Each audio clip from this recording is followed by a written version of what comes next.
enough of that. And Ian, you're unmuted. Hey everybody. Good to be back. Oh, what's up, Justin Platt? It's early. It's real early. I was just Well, how do I put this? For those who know, I mean, if you're following Twitch, you know. Ian didn't know because I don't tell him anything anymore.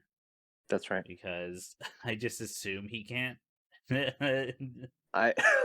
stream, go on that night. Plus, I have no idea what your interest in Elden Ring is.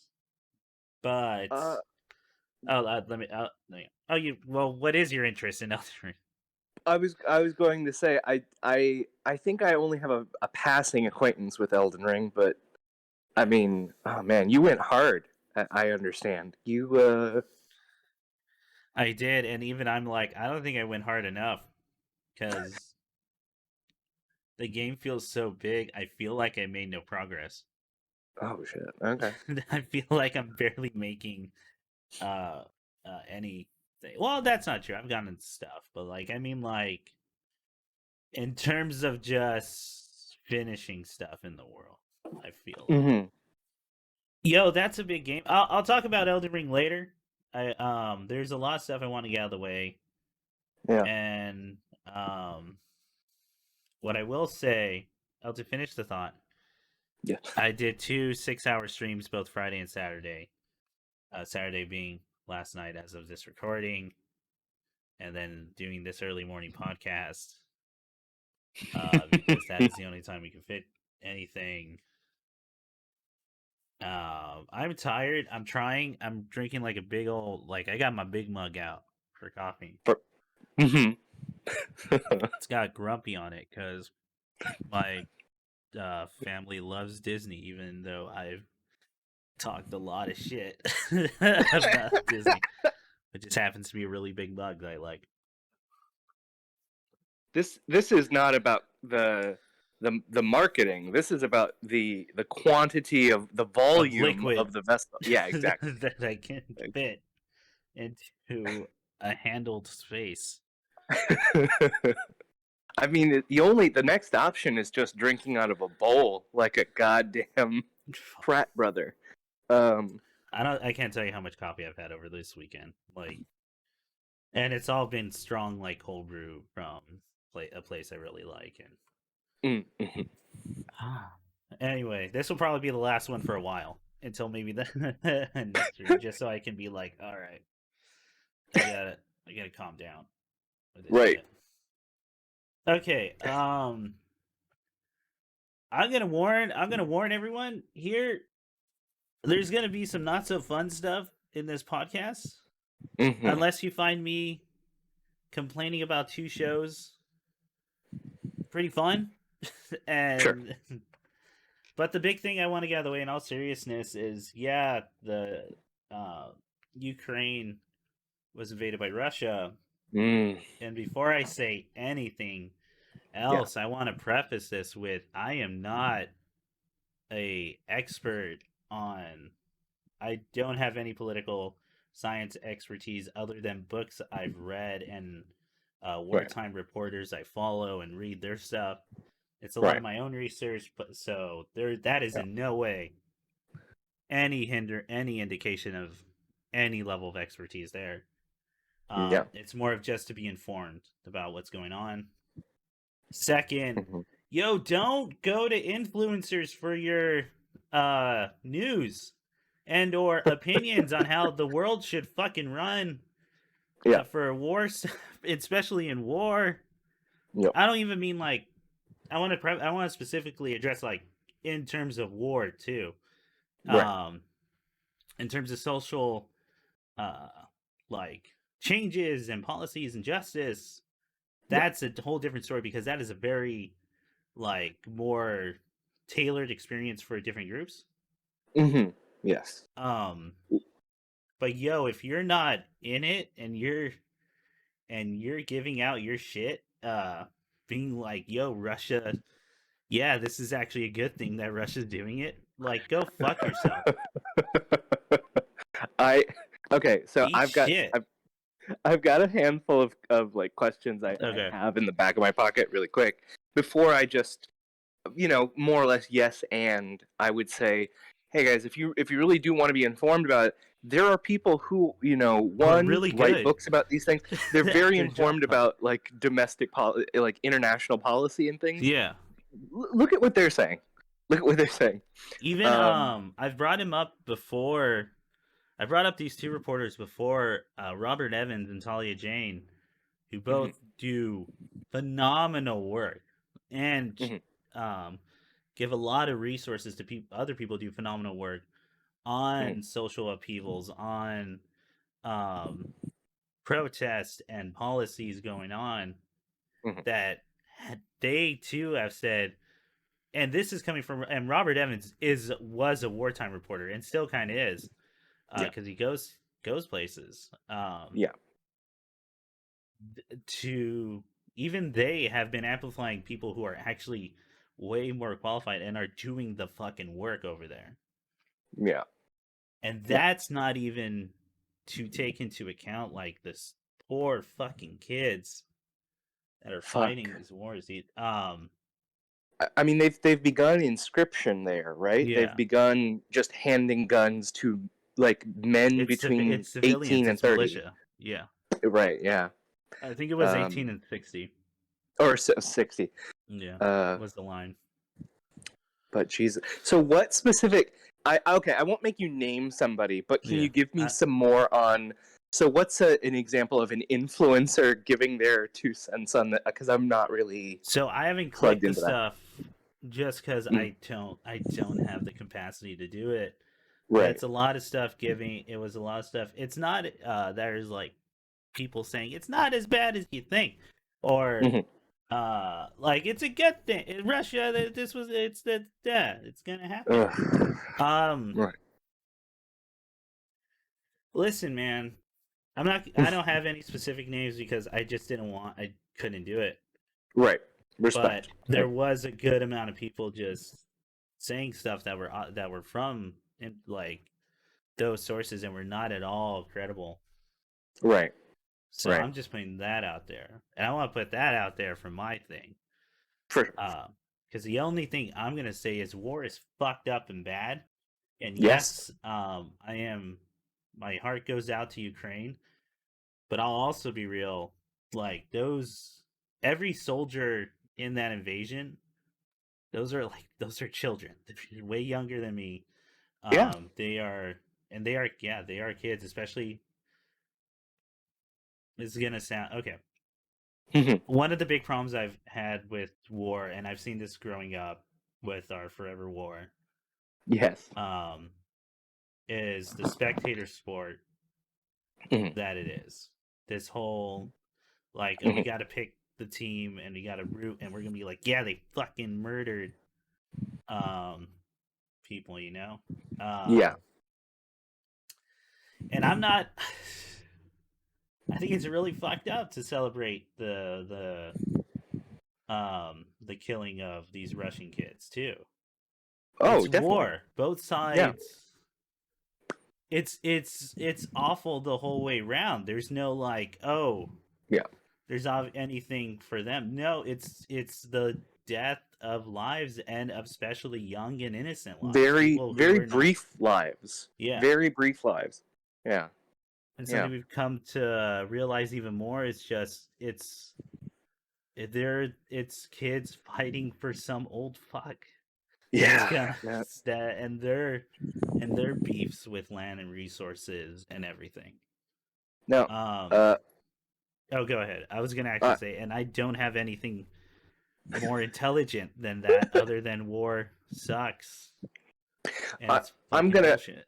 I'm gonna wholeheartedly agree with you. I just Yeah. have two other kind of comments and a Hmm. short story that I thought I should share related to this. Yeah. Honestly, is to that point, I would say obviously war is terrible, and I Hmm. think we currently in the position we're in are able to look at it clearly and say that and see. the destruction, the kind of naked destruction that's going on. I want to say, to comment upon what's going on. It's terrifying, and we should hope that this stops sooner rather than later.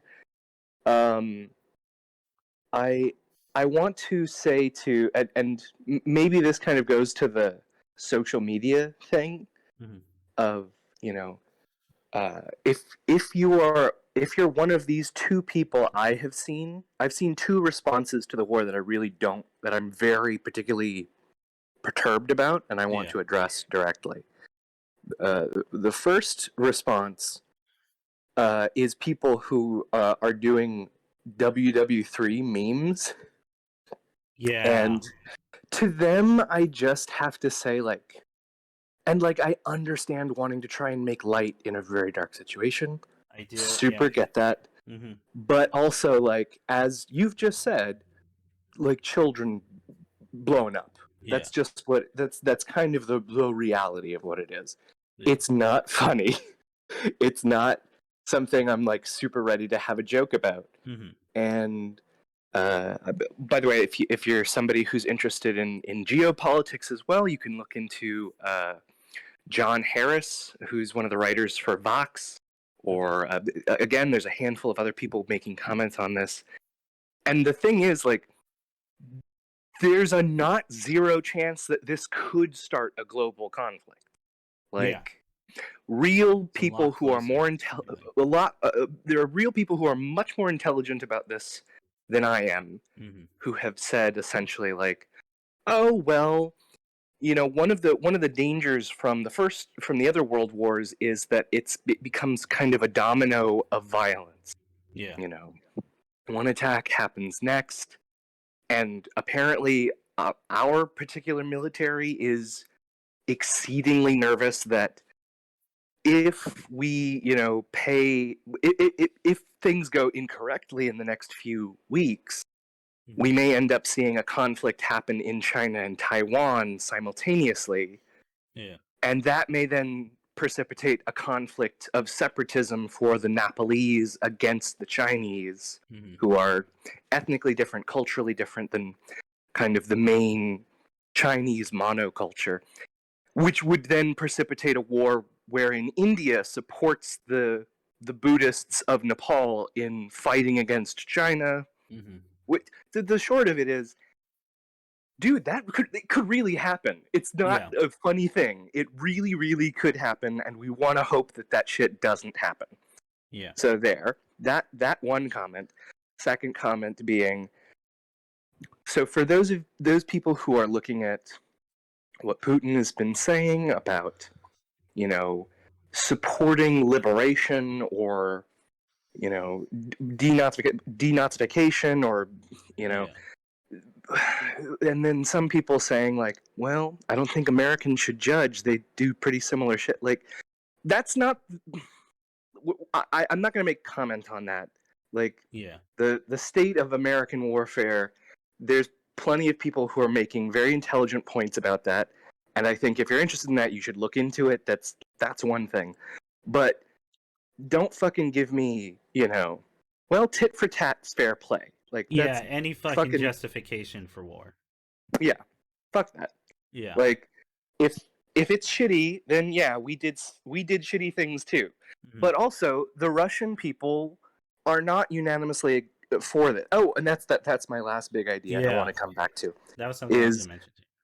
Do not homogenize an entire country as being mindlessly supportive of what their leaders and oligarchs and millionaires and billionaires do. That is unfair, it is wrong, and lots of Russians are pissed off about what's going on right now. And we need to acknowledge that and say, as much as Americans were pissed off about what was going on with Bush, with whatever leader, we do not exist as much as, people in Iran were pissed off with their leadership. Yeah. We cannot just say, oh, Russia is this, that, and the other. I want to really get people to think about when we are talking about this, we are talking about the people in power. We are not talking about we're not talking about every single person idea that, oh, they're just mindlessly follow, this thing, because people say that about us, and we know that that's not true. Mm-hmm. So you should extend that, consideration and thoughtfulness to other people. Absolutely. And there are giant ass protests going on, and I don't know if y'all know what it's like over there. Probably not, or have seen it. No. But protesting in Russia is not a safe thing to do. Really?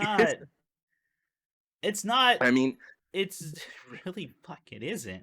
And I mean, they're doing it en masse. And to Ian's thing, you are absolutely right. It is the people in power who are in charge, who are doing this, viewing it as a numbers game. Like, when it comes down to it,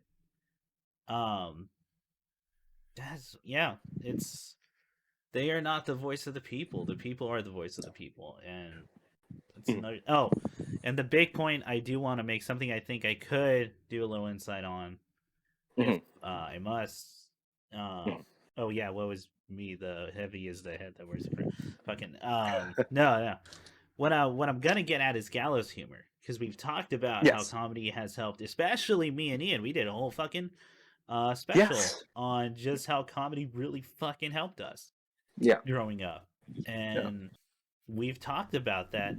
We're at some phase we were into, like, the really, well, we still are into, like, gallows and dark humor, pretty dark stuff. And like, I would argue even younger, I would call that humor that I was into more like shock humor. And I've gone into a whole spiel about how I actually now believe that's it's one, futile. It's actually detrimental and hurtful to anything you have, whatever stance you have. Gallows humor is for those who are on the gallows, and for the people whose heads are on the line. If you are, and I wish I came up with this quote, I should find where I found it. I think it was a reporter, but I'll double check. If you're in the crowd and you're making jokes like that, you're part of the mob. You're part of the spectator. Yeah. You are not. Your head is not on the fucking line. No. So if you're making jokes like that, and I really do get the whole, like, the stress of everything going on, as I've kind of, like, stated from here. But guess what? I'm in a pretty fucking cozy place, all things considered. Like, money's a little rough. Money's rough, and, like, I gotta prepare all that. But it's fucking warm over here. I got shelter. I got room. I'm not worrying about an air raid going on right now. It's very fucking easy to make those jokes behind the screen and behind here, where your head is not on the fucking line. I wanna yes and that, because we all have struggle. Nobody's life is without complication. Yeah. But if you actually go out, y'all, if your only exposure to this is mimetic or people commenting, I highly recommend go and actually watch the footage that people are filming in Kiev, in the borderlands. It's not fucking funny. They are genuinely being bombed from space. They are genuinely having their water supplies toxified in an act of military aggression. You are not.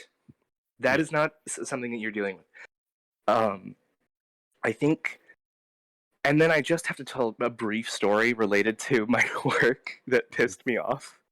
That is, I think, again, related to the idea of this misunderstanding of the difference between people in power and the voice of the people in whatever given situation. I can't use their name, but just know it's an older gentleman that I'm in contact with professionally with my day gig. Yeah.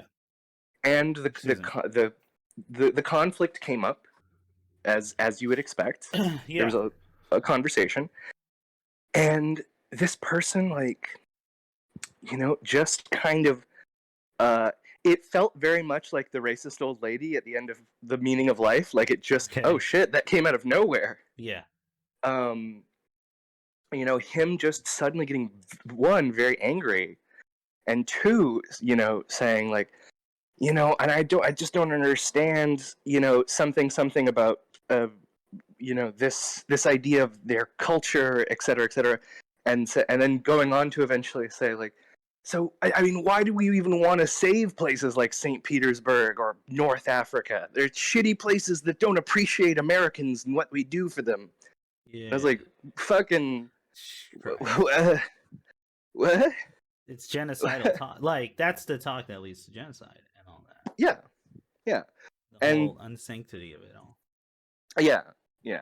So, one, I don't think that we're owed anything. Yeah. But two, like the idea that blanket statement, the people of this part of Asia or this northern part of Africa are bad and wrong for the actions that their governments and powerful make, is so missing the point. Yeah. Is so missing the point. And it's real fucking easy to say when you're not there. Like, oh yeah. Totally. It absolutely is. Cheap, man. Yeah. So I would just say try and, look at things through a lens of empathy. Try to understand as much as you are frustrated in your life, as much as you are anxious about things that are not going well in your life. Really think about it. You are not going through what these folks are going through. Yeah. You are not, at least at this moment in history, you are not realistically looking at the idea of shipping your children off for their safety, or fighting an organized military as a part of like an actual like rebel group. Yeah. No, again, so I think just the line of your head's not on the gallows, and to keep that in mind. Okay, we'll close it out there because again, go find people, go listen to the people who are doing the work, and are way more knowledgeable about this stuff than we are. All I'll say is, if you want to support Ukraine, there are charities out there. Be very careful. PayPal does not work over there, so anything with that is, or Venmo, I think. Sorry, I think it's Venmo. More than likely a scam. Yeah. And try to give to smaller charities because the big ones are going to be flooded, and that leads to a whole like not being able to do as much as they can as quickly as they can. Correct. With that resources versus people who know what they want to do, want to achieve, and are working on that specific goal. And that'll be that on the thing. So apologies, folks. I know Ukraine's been a lot, but shit, man, it's war, and to not address it, which is really fucking weird. I agree. This is yet again another big historical moment, and whatever way it goes, we need to be. I think the important thing is try and keep yourself informed. Try and keep yourself, aware of what's going on, because it will eventually be of value to you. Yeah. That's all I have to say about that. Yeah. Cool. All right. So what's been going on with you, Ian? What fun pop culture stuff have you been watching? Mostly just war documentaries. No, that's not true. That's true. Just in there, huh? Just I was like, I might as well double down. I might as well just squeeze any serotonin out of my brain that exists still. Wow. I mean, it's been a busy one. I've been working a whole lot, but I've actually got an opportunity to watch a whole fuck ton of stuff. Weirdly enough, I watched a lot of things, even though I was doing a lot of work. I think because I couldn't play video games, because all I could think about was, fuck, I want to play Elden Ring.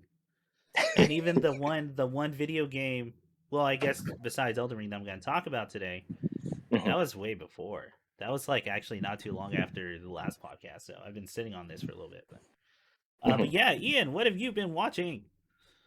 Well, I thought I would start with something that I know you'd be excited about. I finished the first season of Amphibia. Sick! Finished that one. Okay. Done and dusted. You're So right. you're about you're almost halfway there. Like to kind I because they're on the middle really loved differs. the Oh, I sorry. really loved the reunion. Thought that was super. Mm-hmm. Really, really loved it. I did like, honestly, what a slow burn it was. Like, they really kept Yeah. you invested in how these little bits of lore and little bits of world building are pieced Yeah. together bit by bit. They really get you like engrossed in that world. I And agree. as we talked about like last time, and Nick said this too once he finished it, it's like one of the most well realized hard fantasy worlds I've seen, and hard fantasy specifically being that's a different world. That is Yes. not ours. Yes. And it's good in that way. I want to ask you a question about a specific thing, but I want to hear your general opinions first. Oh, okay. Well, I think that the thing I kind of took away from the show the most was I really like the characters. I think that Yeah. whole dynamic that they have is very good. Mm-hmm. Um, They're all lovable. they're all very lovable. They're Mm-hmm. lovable folks. Um, I think the stories that have really stood out to me Yeah. is the election story thus far. Oh, hang on. You kind of faded away there. Oh, did I? Yeah. Okay. Is that okay? Yeah. Now you're back. Um, I really loved the election story. With Hot Pop running for mayor. I really that was really pretty great. liked. Let's see. Those fucking posters of just shit that's happened before. You're like, It's hey, you're very. kind of a hero. And then you being on the same wavelength as the characters around him going, fucking really? Yeah. That's pretty great. Pretty funny. I I don't know that I complimented him before, but the voice actor who does play the mayor, Yeah. He's so funny. He's such a funny guy. Yeah. Bill from King of the Hill. Yeah. Funny man. I'm interested to see more, because I feel like the characters that kind of get the most. I don't even want to say development, because they're all well developed, but I mean change. I guess that the characters that have the most evolution is probably Anne and Hop Pop to me. Okay. In what I have seen so far. Okay. I love that for them. I really do. Yeah. I get the sense that in time, little pink frog, best friend for Anne. I feel like he's got some growth coming, because he's still very much like the kid brother character. Sprig. Yeah. Sprig. Yeah. So the kid brother, is really interesting in that. They basically had to have Anne grow up so that she could be a foil to him more so. Yeah. Early on, I feel like they're both kind of on the same wavelength, and then she's slowly kind of developing this real sense of what the scale of things are, and she's like looking to protect them. Yeah. And then they kind of make it overt with Hibernation Day, wherein she is the protector of the village. Yeah, that's the point where it's like there's no ifs, ands, or buts. Yes. That is her role now, like in that ecosystem, and which works out with the whole, especially farm setting. Everyone has a role, and you gotta do it because, one, you're probably the only person that can do it, and two, like everyone's got to help out. Yes. Which is very true for communities like that. So. Yeah. What I like about but now I just want to talk about Sasha. Okay. So my thing was gonna be, isn't Sasha like one of the most interesting characters on that show? She really, really is. Isn't it wild? Because that's a trope that you can do away with real fucking quick. and Yeah. just make them a villain. Yeah. But Sasha gains all this complexity with just straight up you're realizing, oh, she didn't know what she was going to do with her life and what her role was going to be. Yeah. Like Yeah. she gave off this air of confidence, but she is like fooling herself. Yeah. And it's Yeah. that whole thing making um I'm trying to be careful because I'm trying to think where season 1 ends with her development. Um. And there's all I'll say, I guess, from that is Yeah. you're gonna get more. And Good. quite honestly, I think it's some of the best writing is I when mean, she's there. she's already gotten some of the best, right? Yeah, I mean, she has like, some of the best moments in the show because it's she's such an interesting take. well, because as you said, she's not just the villain. She's not just there to antagonize her. I Yeah. think that on some level, or she genuinely does kind of think that she's right, Mm-hmm. or that she's helping. Absolutely. Like, She's always been in a position where her word was final, yeah, as you see, and like when that happens enough, you just assume you're right about everything. yeah, There's no yeah. there's no need to question yourself if everyone's fucking letting you do it and and and, getting and away the with it. thing and the thing is, she genuinely, I mean, yeah, she's incredibly misguided, but she is clearly motivated by kind of the same things as Anne. She Yeah. genuinely does want to protect the people she cares about. Yes. And early on, she genuinely seems to think that, like, um Oh, you hang on, you're do fading have to. away again. Oh, how's Yeah, it's this? better. You genuinely do have to, like, support the people around you, you know Yeah. um but tragically, as you see throughout the progression, is she's not actually supporting people. She's gaslighting people. She's, like, Yeah. manipulating 100%. people, and she doesn't. I don't know how much she totally really understands the difference. So I think that's where the complexity like really kicks in too. Is one Hmm. you have to remember they're teenagers. 13, yeah, They yeah, they don't have a big scope on things. This is the biggest like just outside of their own world. They're literally outside of their own world, yeah, experiencing things a lot bigger than what they're used to. yeah, And like I mentioned earlier, when everything's been working out exactly the same for a while, you just assume that's the right way. yeah, So the term yeah. gaslighting, I'm not even sure she would know something like that Oh, because no, that's no, just no. how you do it. That's just how you go through it. Right. It hasn't become like wrong yet at Yeah. that point of her life where you meet her. and and to that point, I think that she genuinely doesn't get, like, so when she, for example, tells Anne, skip your mom's birthday party, Yeah, skip the birthday your mom threw for you, because I'm gonna give you a better time.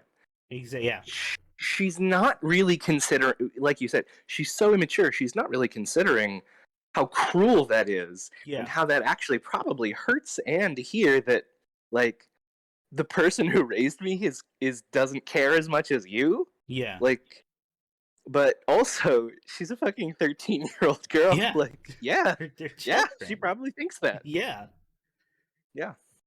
Um, Uh, I'm excited for you to get on to keep watching mhm.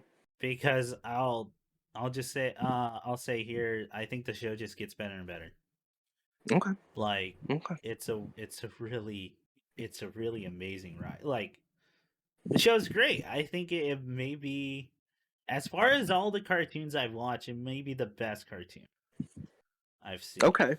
Um, there are other cartoons I think do things a little bit better, but Mhm. the only example I can think of is I think Mao Mao and the Heroes of Heart is hilarious and one of the Mhm. funniest cartoons I've seen in a while. Yeah. So just humor wise, I think it does it a little bit better. But Okay. that type of humor on Mao Mao plays to me. really fucking well. I really do like it. Yeah. And let me just say one other thing. That's maybe not a Justin Platt, huge. I'm not gonna post our Discord in the chat. Just like Okay. Yeah. One thing I've got to like kind of praise them for in particular that kind of delights me. Whoever's doing the background work on Amphibia, they are doing amazing work. They should be very proud because it's so rich, it's so detailed. Nick has talked about that too, like how just amazing it is. The episode wherein they go to the archive, like I'd live there. That sounds fucking rad.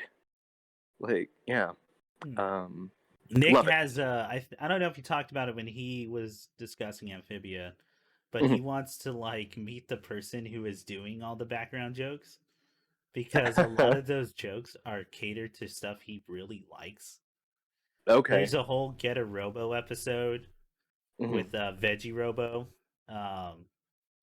There's games that will show up that are specifically games Nick loves, like Virtual On. Well, even I love Virtual On. Virtual On's fucking rad.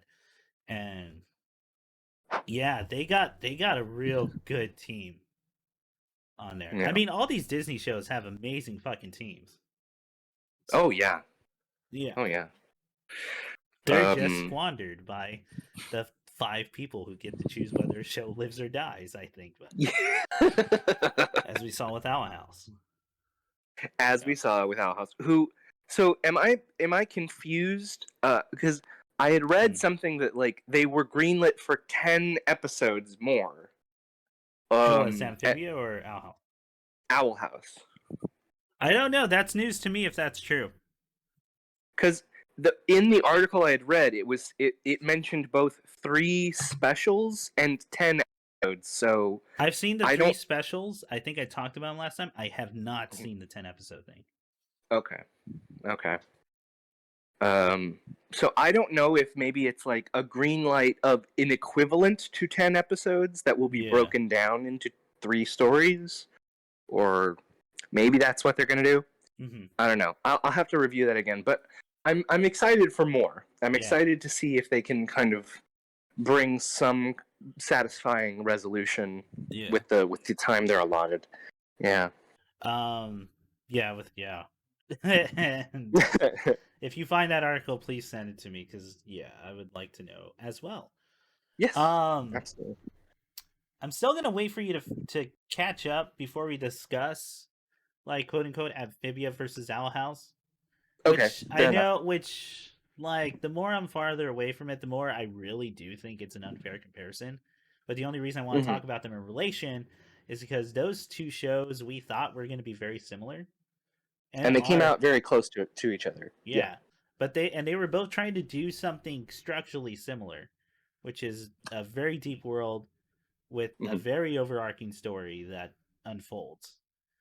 Yes. So I'm talking about it in that respect. But that's honestly, it's just going to be like personal hearsay. I don't even think it's going to be. Because I'm going to have a real controversial opinion. Okay. Apparently, when we get to that talk. Okay. Even though I didn't think it would be. I just felt like all the Jews. Anyway, I just liked this bit a lot more. That people. What's that ProZD skit? I like this thing. I fucking hate that thing. God, you monster. But I like this thing. I had it off. I like it. Not almost like the thing. Yeah, man. Amphibia's great. Tell me when you catch up. I really like that show. Absolutely. I like it a lot. I'm enjoying it a lot more. I feel like now that I'm getting further from kind of the episodics. Yeah. Yeah, let me see. You sound like you're underwater right now. Oh, do I? Yeah. Sorry, man. No, it's okay. Sorry. Continue what you were going on.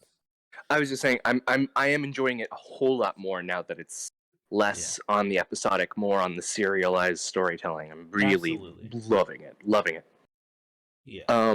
Briefly, I don't have loads to say about this. I don't know if you do, but here's a segue. Also at Disney, they've been doing these new Mickey Mouse like shorts. Yeah. Very evocative of like the 1940s cartoons. Yeah, are they good?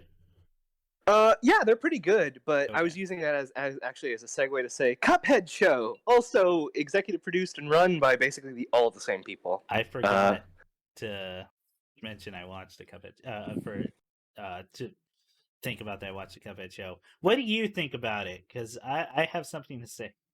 Which So is a I'm good gonna thing because this is a podcast and I'm talking and I should have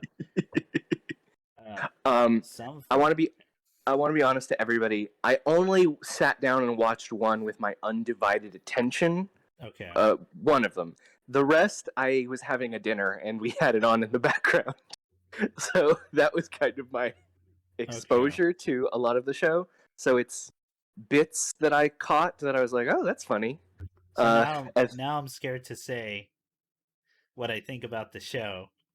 oh no, go ahead. Because I Go don't ahead. know if you're gonna rewatch. Okay. Let me get the compliments out of the way. Sure. It's a beautifully animated show. It Yes. really is, and in fact, there's a lot of send ups to that old style animation. In fact, I think Hell does the play like the 3D modeling on a rotating platform. Mm-hmm. The whole graveyard episode is also in a miniature set. That's the one I watched. That's the one I watched all the way through. Loved it. Loved that one. That's honestly probably the best episode. Is the graveyard one. Beautifully animated. The intro song is good. They did not get the same guy, Christopher Madigan, to do the music from the game. Okay. Like the guy who did the music in the game did not come back. Okay. For this. Actually, the other really good episode is I think the vegetables when they show up. Oh, there's like a dance, right? Yeah. With vegetables? Yeah. I like that episode quite a bit. Yeah. Having said that, the voice acting is great. I think Mugman and Cuphead as these like Jersey boys accents. See, yes, me and my two guests who we were eating spaghetti and sometimes watching Cuphead. Yeah. We're like, isn't it great that like everyone in the 40s was from Brooklyn or whatever, Brooklyn or Jersey or like yeah. What's the matter with you guys? It sounds old timey. Exactly. Well, that's probably because movies were mostly in New York and all that. But hey, we'll talk about that. That's a whole Hollywood history thing. Anyway, it's very obvious that show's for children. Yes. And which is why I didn't find it funny a lot of the times. Except for like physical gags and animation gags that I really dug because I've watched a lot of cartoons and animation. Yeah. So I can go, oh, that's a really nice send up and a way to do that. I didn't think the show's writing was as good as it thought it was. Specifically for humor and how cartoons play out. I think there's a lot of jokes that kind of land flat and like, oh, you could have punched that up. Like that could have been a harder hitting. I wish I had a specific example, but it's been a while since I watched it. Or it's been a bit. But there were moments I'm like, really, that's the line you're gonna end on for that joke? Because that kind of just means like, oh, it fizzled out.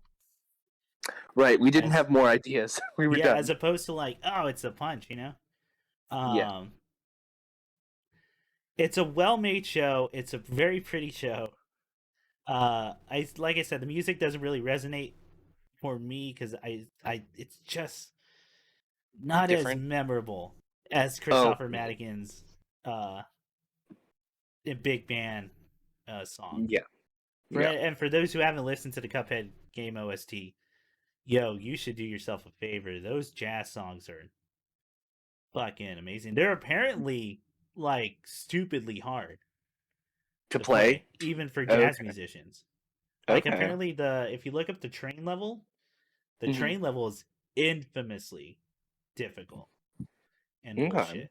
But yeah, and that soundtrack came from a real labor of love because Christopher Madigan had talked about like I went all out. He always wanted to do a big band thing, and he did his life. He put everything into it. Yeah. Which is gonna be wild when that new Cuphead DLC comes out. Yes. Not as many send-ups to the game as I thought there would have been. Yeah, occasionally you get poses that at least I recognize. There was like Yeah, Cuphead you get, and poses characters there. do show up, but they just don't play as a role as you think they would have, like with Right. any role in that case. Well, Big Crazy Carrot, like he's in it for less than a Yeah, minute, maybe. Yeah. yeah, and the dragon shows up for one gag. No. The mermaid, she never shows up except in the intro, and that's I guess they're. bullshit. Chalice girl. Yeah. She's great. She's great. Her character's not even out yet for the DLC, but I really like her character in the show. Yes. Um, Yes. I might like her more than Cuphead and Mugman, but we'll see. Yeah, it's a good show. I just have problems with it. Like, I can relate to that. I you know get what? that. Maybe watching it in the background was a good idea. Is what I'll Like say. just periodically tuning in and being, oh, And okay, going like, like wow, that looks really good. Yeah. Or to watch it if you have any interest in animation or know stuff, like that's a fun watch for that side. Yeah. I'm inclined to agree with you just based Yeah. on what you've said, because that seems to match what I can recall is definitely the part of this that is the most kind of above and beyond and actually very impressive is the visual of it. Like, just looking at it is beautiful. It is really beautifully animated, and the mixed media, that's all super. Love that. Yeah. But yeah. At the end of the day, you have to remember it is a show made for children. Like, that's true. If you're going into Cuphead, remember that. Yeah. As for like any fucking cartoon, really, but yeah, that's a whole spiel I could give on a later day, I guess, because that would be a little. But yeah, what else you watch? Actually, a fuck ton, guy. I'll try and gallop through some of these. But here's my last cartoon. Okay. I watched Vox Machina. I've seen the name. I don't know what it's about. It's a Dungeons and Dragons podcast that has now been written and turned into an animated series. Okay. Did you listen to the podcast beforehand? Is that why you checked it out? Or? I did not. I have never those things don't seem that interesting to me. I know they were really popular when I was in college. Yes. Amongst people I knew. And I just went, that sounds like a lot. Okay. Plus, I wasn't really into D&D, but most of my D&D experiences have not been great. So that's on me. But how was the show? How's the show? The show is fun, and the show is interesting. Okay. I think. Let me just say this: if you are someone who likes D&D or fantasy, this is a show that you're going to like. Okay. And if you are not necessarily someone into D&D and fantasy, hey, there's other stuff out there, guy. There really is, and I mean, it is. So I looked into it so I watched the first 5 episodes of the 12 season. Yeah. I will say that I did look into it. It's based on a podcast called Critical Role. Okay. So that's a really big podcast. That's the one. It's very famous. That's the one I'm mentioning for friends who loved D&D in college. Yes. That's how I found out about it. I know there's they get like famous people to do stuff. They're all like voice actors apparently, which is great. That's a great idea. Yes. I'm over here saying like, oh, what a good idea for one of the most popular podcasts fucking out there. I do know Matt Mercer's work just in voice acting alone. Oh, okay. But yeah, never listen to Critical Role. Yeah, Mercer's a damn good DM from my understanding. And so the short of it is episodes 1 through 5, I think, cover their first 2 campaigns, more or less, of D&D, and then boil it down How long are these into episodes? half hour. Okay. But you also, so here's the thing that I was watching with my roommate, and they pointed out very correctly. Battle mechanics in D&D take a very long time because you're playing moment to moment. That's what I found out playing D&D. And it's like we had the whole conversation of, and that was like in game time, like a second, like or something. Exactly. So when you're watching Vox Machina, they're just playing out the action as you would watch it. So, which is smart. Like, yeah. So instead of doing like a fucking DBZ where like every 5 minutes is a second of Goku going, I don't know if I can have the power. It's or just rolling dice like to. It's all done in real time, so that really drastically changes the time that things take. Yeah, it really does. Yeah. I think the characters are super interesting and established very well up top. Hang on, Ian, you're muffled again. Oh, sorry. That's okay. How about now? Yeah, you're good. I think that the characters are super interesting and they're very well established up top. Yeah. And you get in pretty well. I would give it personally, like at the end of the day, like a B-, a C+. Like, because that's about how interested I am in Dungeons and Dragons. All right, kind of. Ian. Great performances. That was a lot of compliments for that kind of grade. Way to set up the child. Like I said, guys, if you are somebody who's like a Tolkien obsessive, if you are someone who actually plays tabletop games, this show is made for you. It is a love letter to you folks. And if you go out and watch it, you can be like, oh shoot, he's doing the magic missile. You know that cantrip. He knows how to blah blah blah. Do they take into account Thaco? And that's right. I know what Thaco is. For D&D, old school baby. They do have. It's like the only thing I know.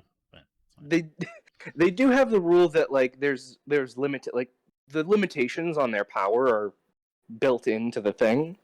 Yeah. But Thaco. I don't really know.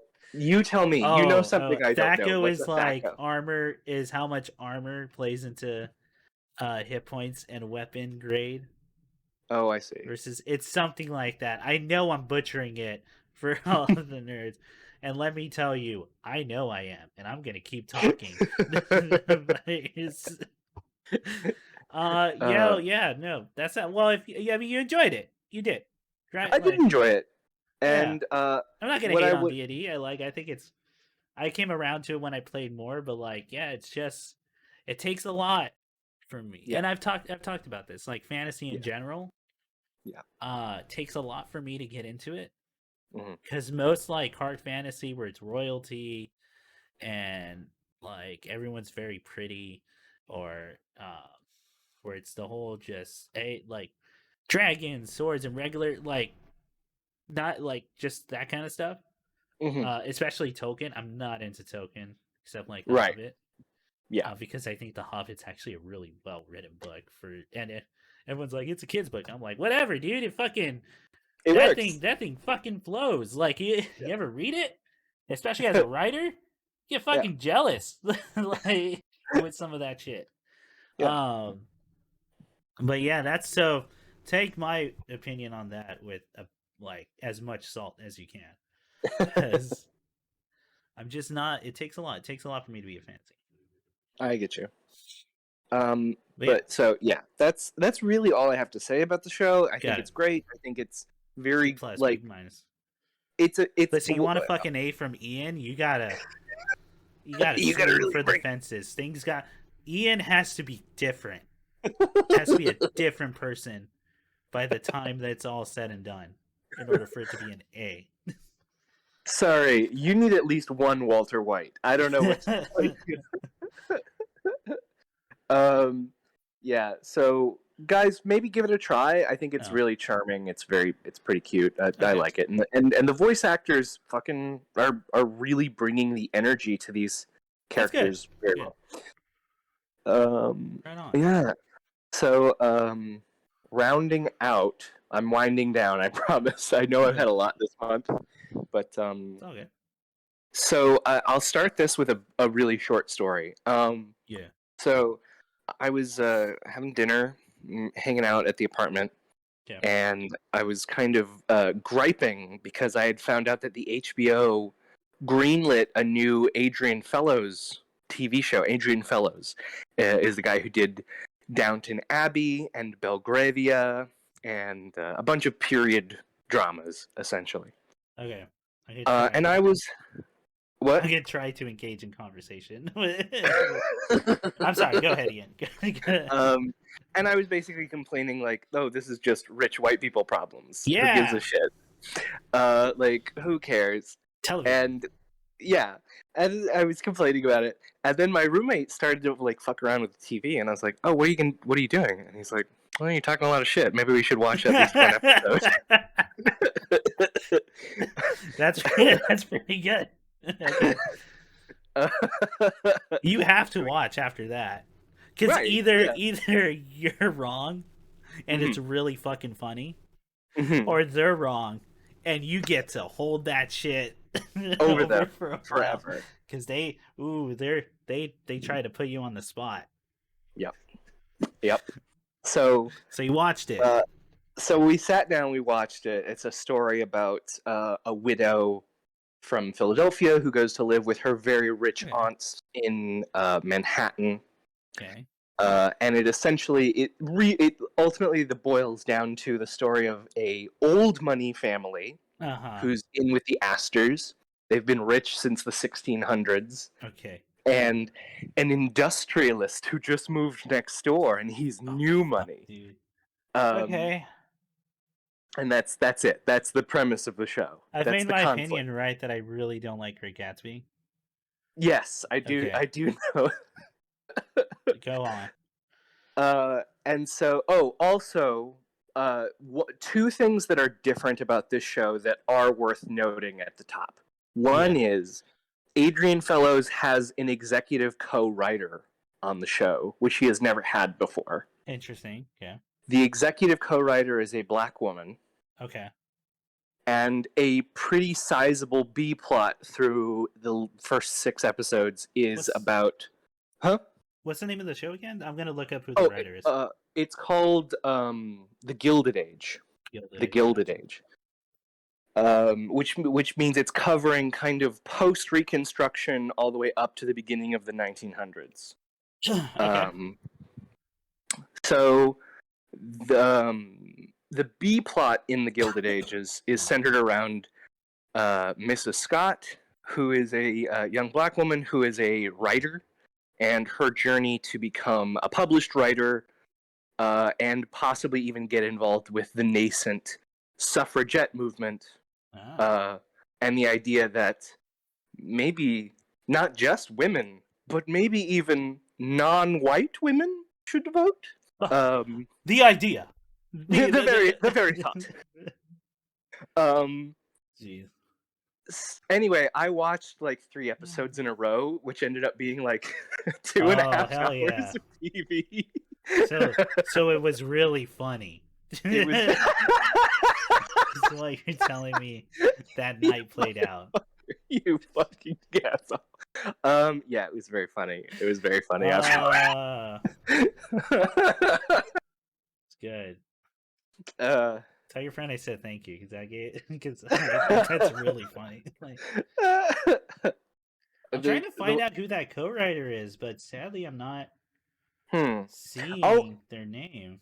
I'll try and look it up, and maybe we can. I'll tweet it. I'll tweet it out. I'll post it or something, because she gave kind of like an after interview about her own like personal research that she's been doing, and I mean, ostensibly, because the Gilded Age is a real time period, like with historical like significance. Yeah, the Gilded Age is just after the Reconstruction period, so there's no more federal troops in the South to make sure Southerners aren't being shitty. Yeah. We are still on the kind of last legs of the most black representation in American government ever. Mm-hmm. Never again have we had so many federal offices filled with people of color. Yeah. And it's also the time, it overlaps with the time considered the Great Binge, where people are getting like meth and heroin over the counter. Yeah. And people are smoking opium left, right, and center. Well, shit was rough, man. Yeah. Yeah. Yeah. I'm having a hard time finding the writer, which that's kind of fucked up. Like, yeah, they're not listing on all the information pages for them. Yeah, if you find out, let me know, because I want to see. I will do. I love finding out who the writers are first. Well, because I was very concerned when I started to realize, like, okay, Harlem is going the show. Well, yes, that was my first moment of panic. Oh shit! Oh no! Why do I want to know if Abigail is accepted into society?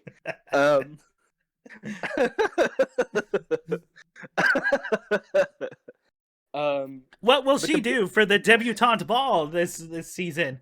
Oh, well, I dare not say. My heart goes pitter-patter every time I think about it. I know that they have a love match, but Eustace is not nearly to her station. The aunties will never approve.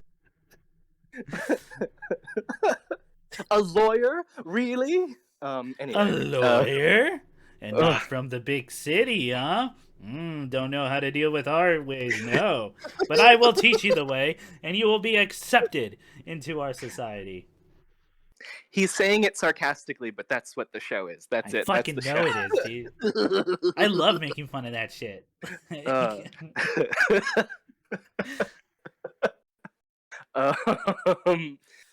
Yeah, so when you start to realize that there's going to be a significant amount of time given to Scott's family and the existence of at least upper middle class black people living in Harlem, like, I immediately thought, oh no, this show is written by an English lord.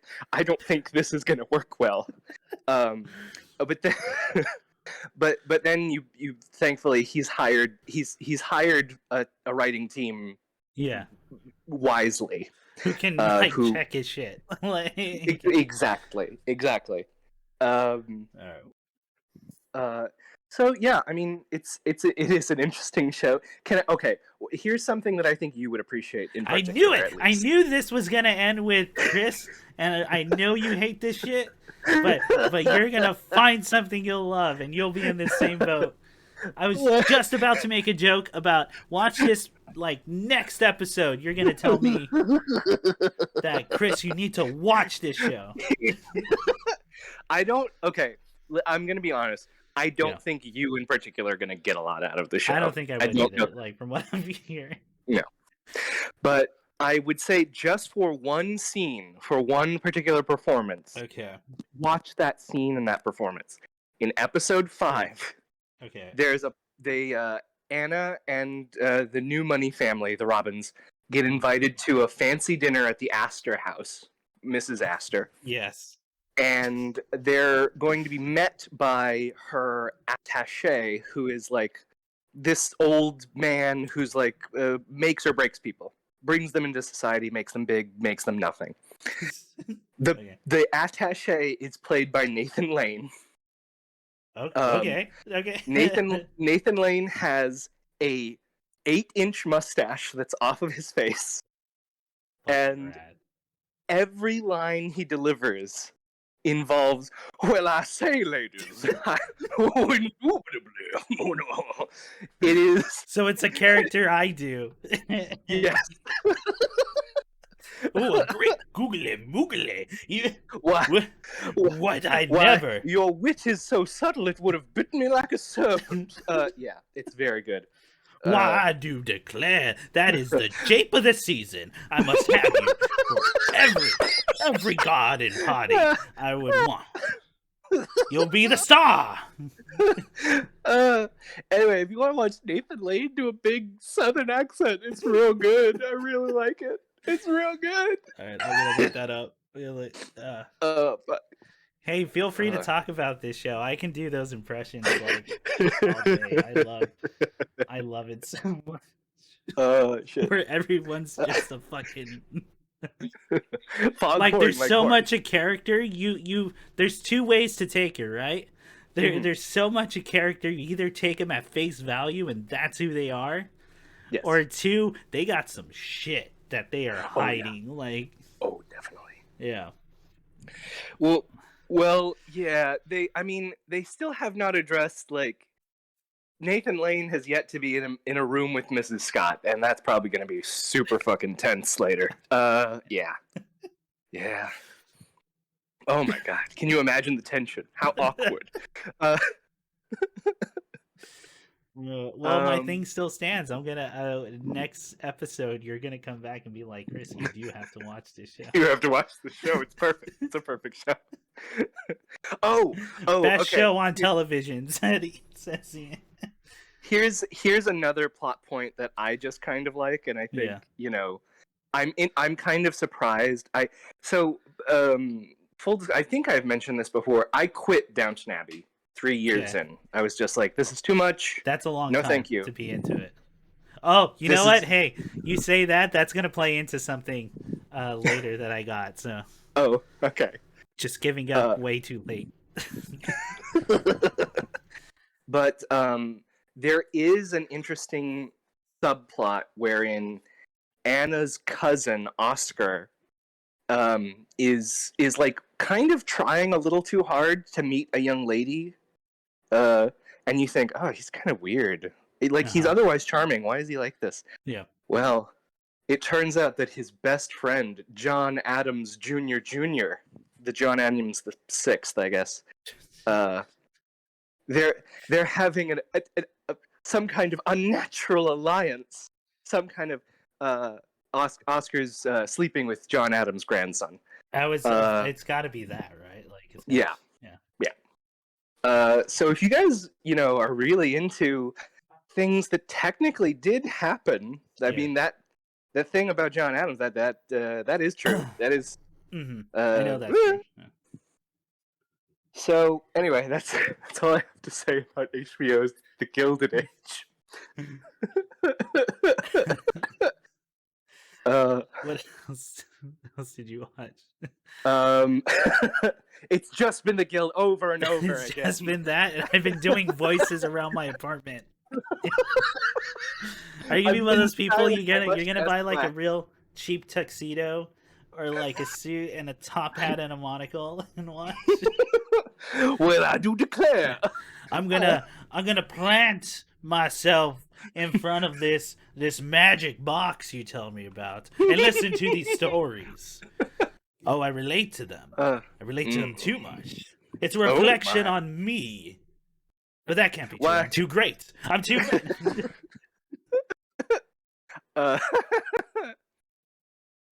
Let's see. What else have I? We need to move on. I can I'm a flood of ideas of what to do that voice with.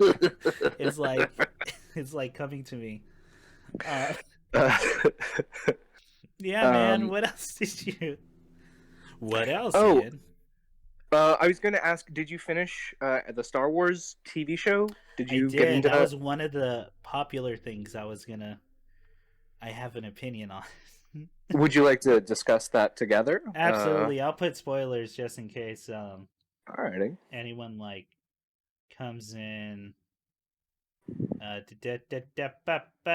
we go. Okay. Let me put in the text.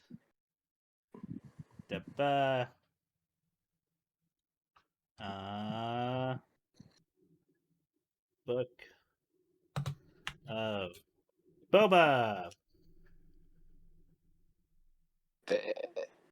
And I think in Twitch I can put in spoiler 10. No, it's fine. Oh, why didn't that go through? All right, there we go. Spoilers for the Book of Boba. Starting in 5, 4, 3, 2, 1. Overall, I thought Rancor fight. Rancor Okay. fight was really cool, man. Oh Yeah, my it god, was. it's like my Yeah. favorite part of that. Yeah.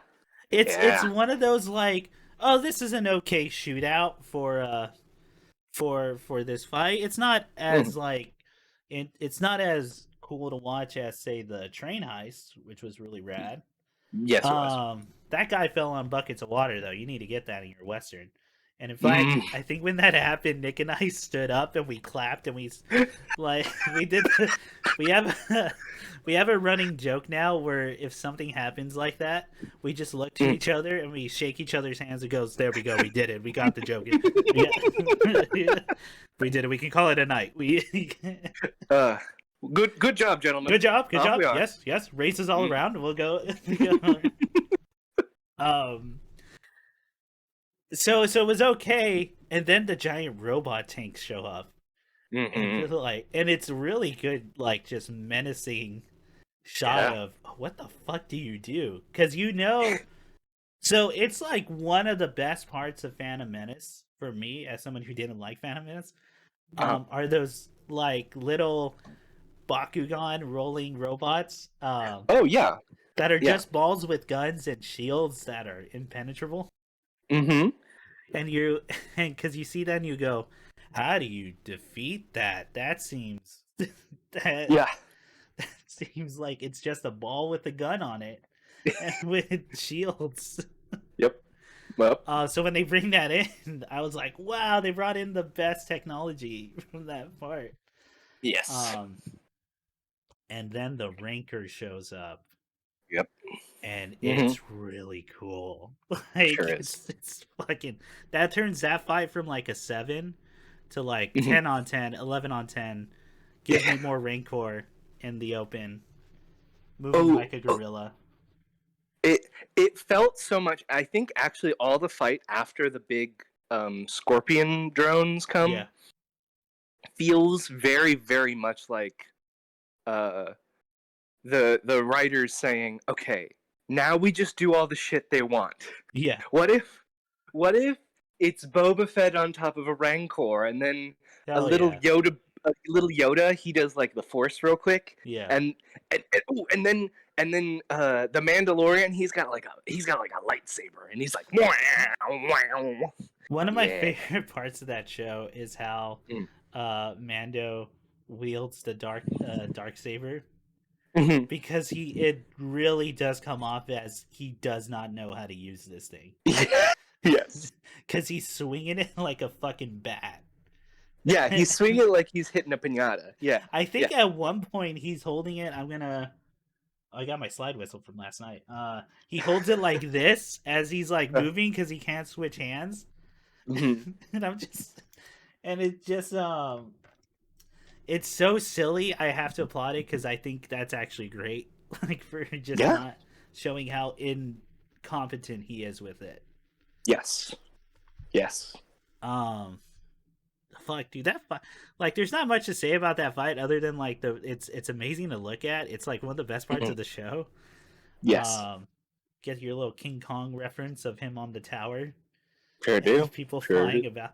In fact, I think when it happened, I was just like, "Oh no, they're gonna King Kong the Rancor," and I want him to be around.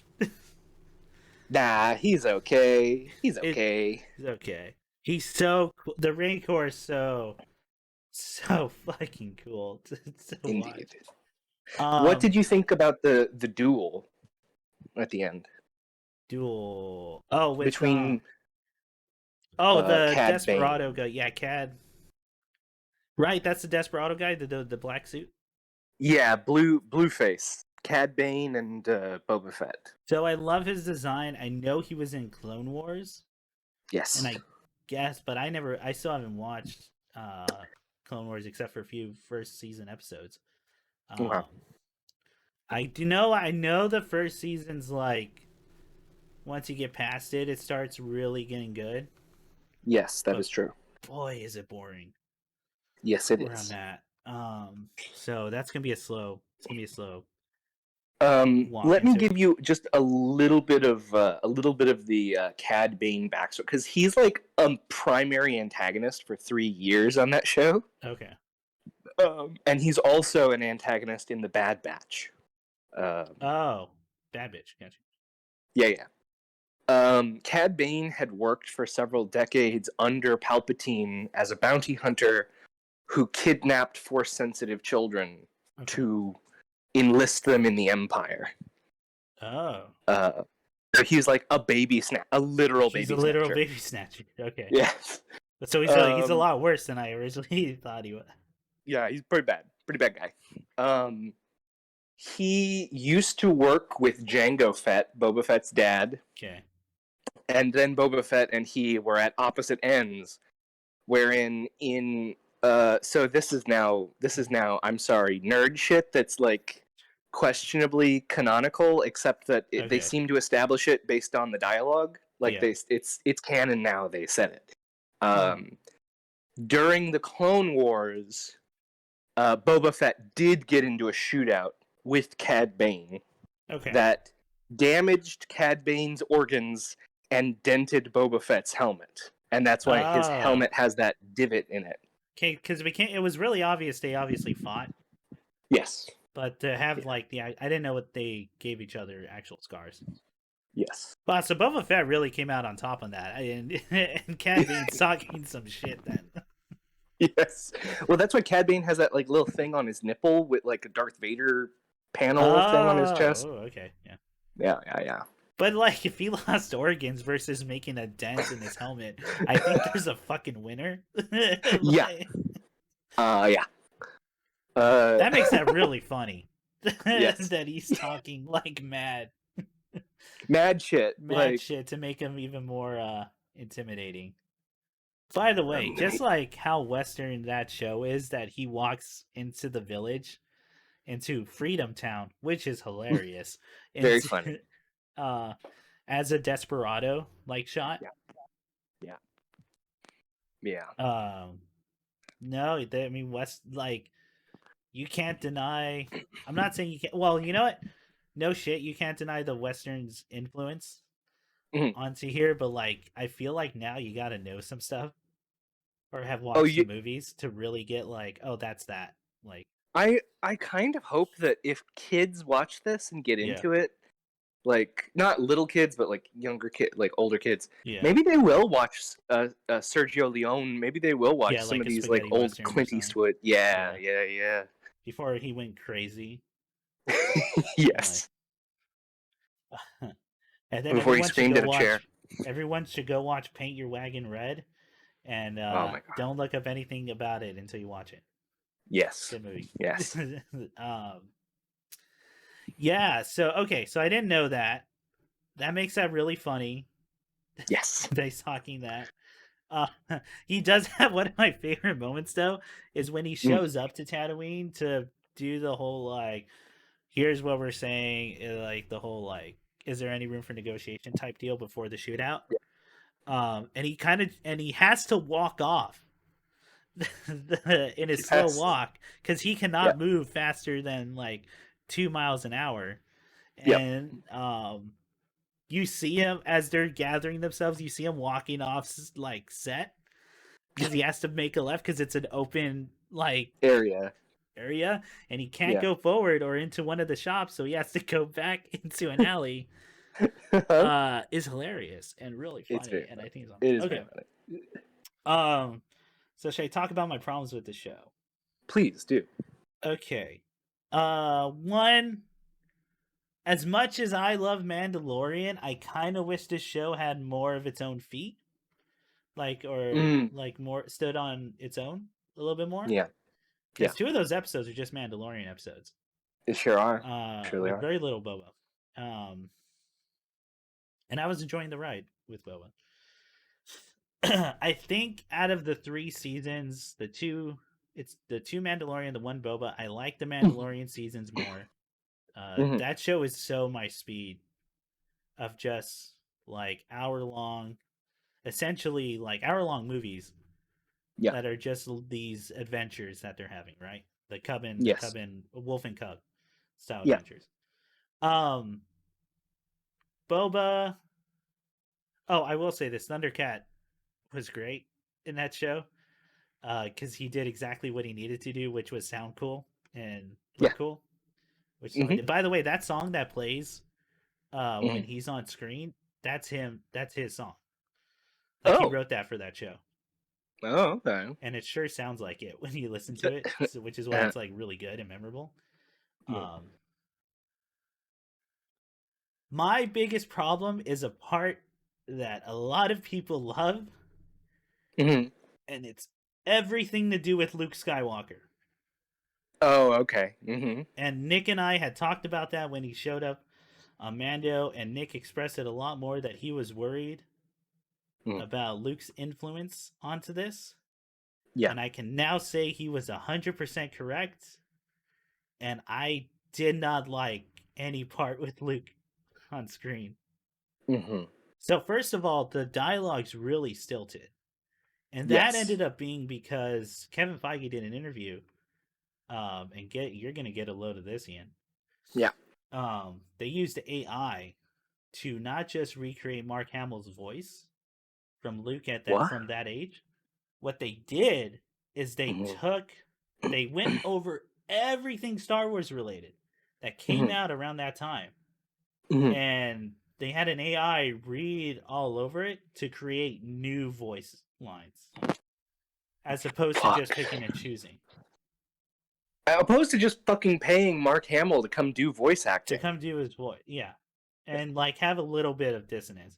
Already, the CG thing is already weird. It's really fucking Indeed. weird. Indeed. The voice thing is downright terrifying. Like It is really jarring. now I feel like when I die, and yes, this is hubris, I know, but I have to put something in my will that's like, yo, don't use my voice for anything. please, Don't try to please, recreate.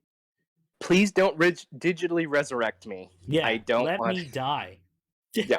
And um it's so horrifying. That's like horrific implications Yeah. for everything outside of fucking media. Not just in media. In media, we already had the really disrespectful shit with Bruce Lee and his Oh son. Jesus. Like, Yeah. this Mark Hamill's still alive, and you could have not had him in the show. How about that? And it would have been because that's where I'm gonna ultimately lead once I finish ranting. But like, Mark Sure. Hamill's still alive, and that's fucking weird. I don't even know if he got paid for that. He probably did, right? Like, I would hope. Oh, I would be pissed if they tried to say, nah, Yeah. nah. Well, it can't use his likeness. Oh, hang on. You cut out there. I'm sure they can't just use his likeness Yeah, without something. again, I would hope. Yeah. And two, outside of me, and this is where I got to put Chris's paranoid tinfoil hat here. Mm-hmm. That's like you can do some real damage with technology like that. Okay, so a brief aside. I've got to Yeah. mention because this is so. Two things that made me think of. The short one is everybody kind of forgets in Tales from the Crypt. I think that was one of the first moments that someone tried to do this.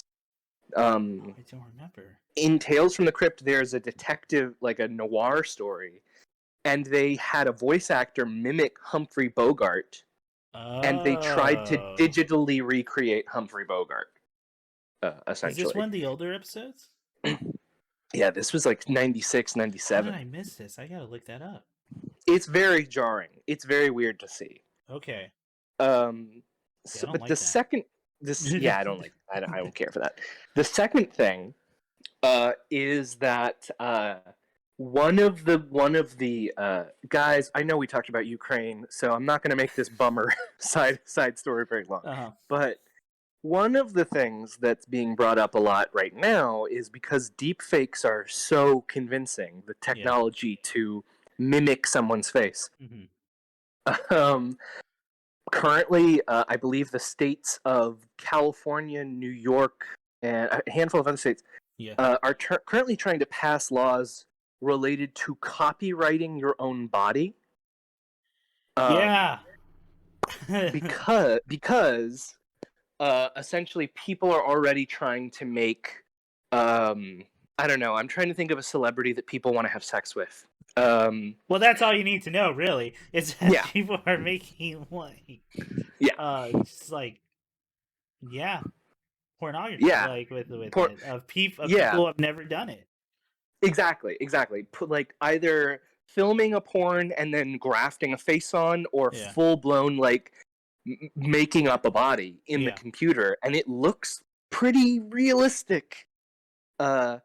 So yeah, this is weird. I don't Yeah. like this. I don't like this technology very much. I think And if anyone's been listening to podcasts for a while now, I think when I talked about deepfakes for a thing, I still stand by my opinion from then, which is whoever made them should have one realized what they were doing and should have never let that technology go out yeah, into the world. And two, now that it's out there, I consider that a war crime. So you should know. I mean, I listen, consider it's that not a war crime, but that's a detriment to society. I, it's a detriment to us. I mean, we're all yeah, talking. I mean, and actually, to connect it kind of to what we were saying earlier is, yeah, you can also have deepfakes send uncertainty in a lot of other avenues, such as, I'm trying to think of what the example is, but the dude who made it, the technology, he made the yeah, software deepfake. Like, his proof of concept was to have President Obama repeat Jules' speech from Pulp Fiction, yeah, and it looks fucking like Obama is saying, "Say what again, motherfucker?" yeah, Like, it looks real. It sounds fairly real. Like, so if you have the ability to falsify the face and voice of political people as well, yeah, this is now really dangerous. yeah, If it happens at the wrong place at the wrong time, yeah. It can we be a need tool to of get a war. handle on it. Yeah. Yes. Yeah. Could- Hey, yeah, man. anyway. So I didn't like that part, of Boba. Uh, Mm-hmm. but back to the Mark Hamill thing. I Yes. think his dialogue reads off as almost psychotic, like when Mm-hmm. he's talking. So Mm-hmm. already, okay, we know this. I'm not a big fan. The older I've gone, I'm just not a big fan of Jedi anymore. Yes. I think lightsabers are cool. I do not like their Mm-hmm. order. I think the philosophies are so hypocritical, if not impossible. Two, Mm-hmm. they are so vague. They don't say anything, and like Yeah. can be interpreted as whatever. Yeah. Other than just listen to the Force, which means the Force should always be doing good. But that's obviously not true if the Sith exist. Right. Like, and just all this vague stuff where I'm just going, Luke, you're not saying anything. You're just being, or Ahsoka Todd as well, just like, oh, but what do you think? I'm like, why would I fucking ask if I if I didn't Right. if I didn't want your opinion on something? Anyway, to by the way, the encompassing the scene for all that Mm-hmm. is when I believe the child is given the choice for Yeah. the chainmail and the lightsaber, Yeah. and Luke does one of the worst sales pitches I've ever heard for anything, where he's like, Roku, you'll live a long time and these people will die and they don't Yep. have a long time and it'll just be a small part of your life. So you can go hang out and have fun with them, with the people you love, or you can train the rest of your long existence for something that is boring, alone, and with me. Huh? Huh? And so it's like, no shit. He's Yeah. gonna choose the chainmail.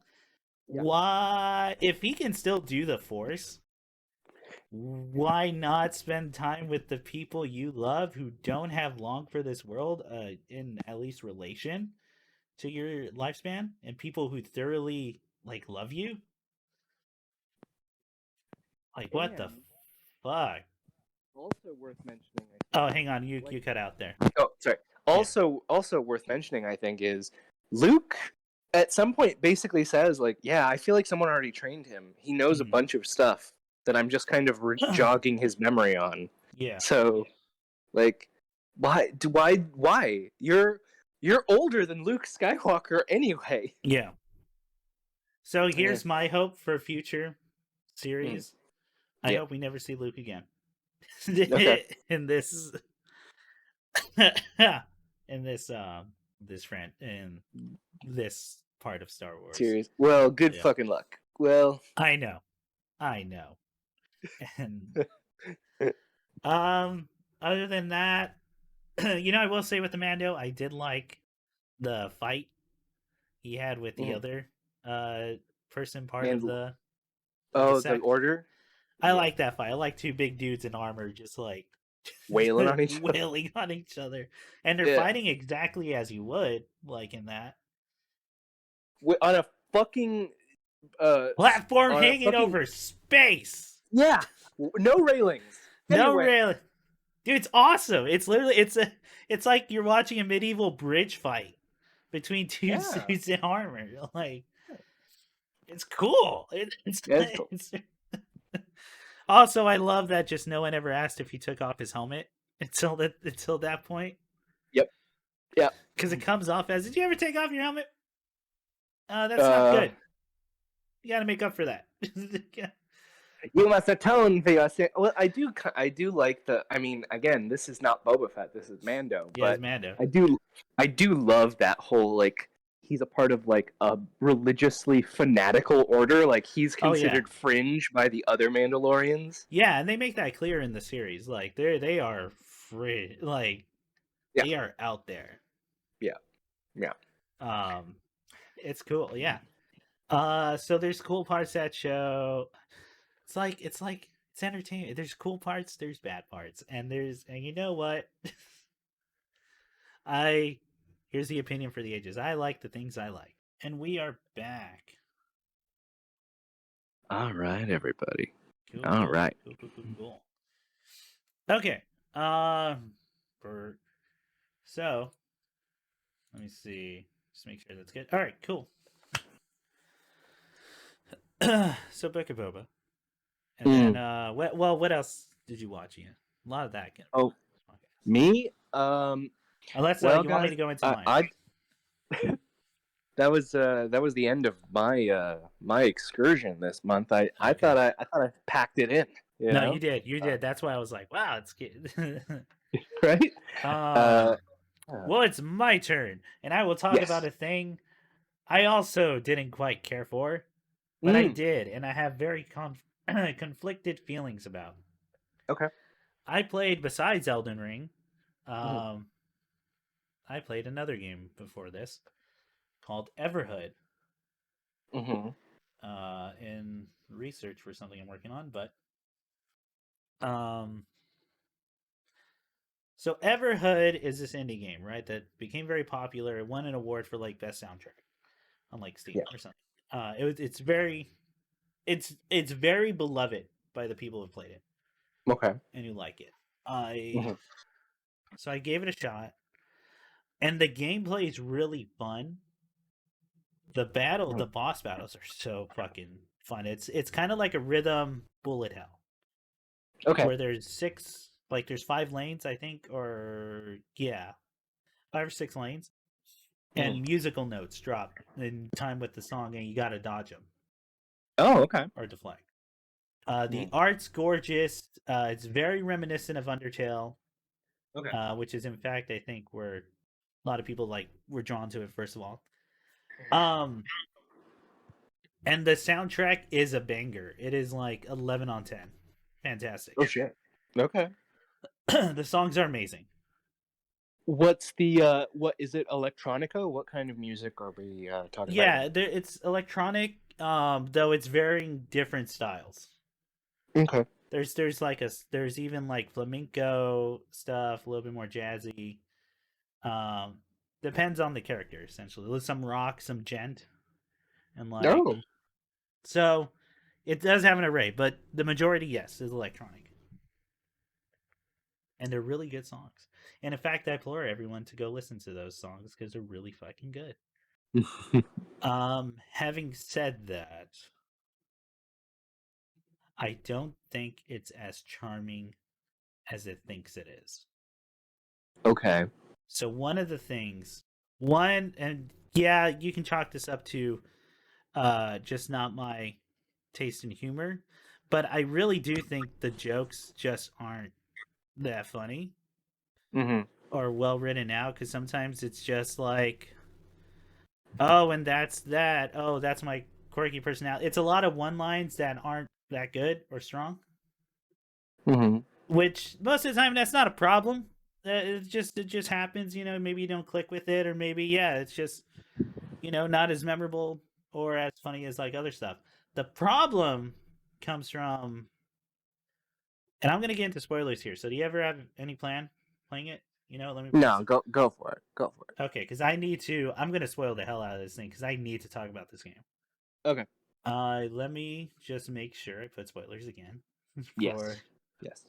the. Where is it? There we go. So let's see. That should be Everhood.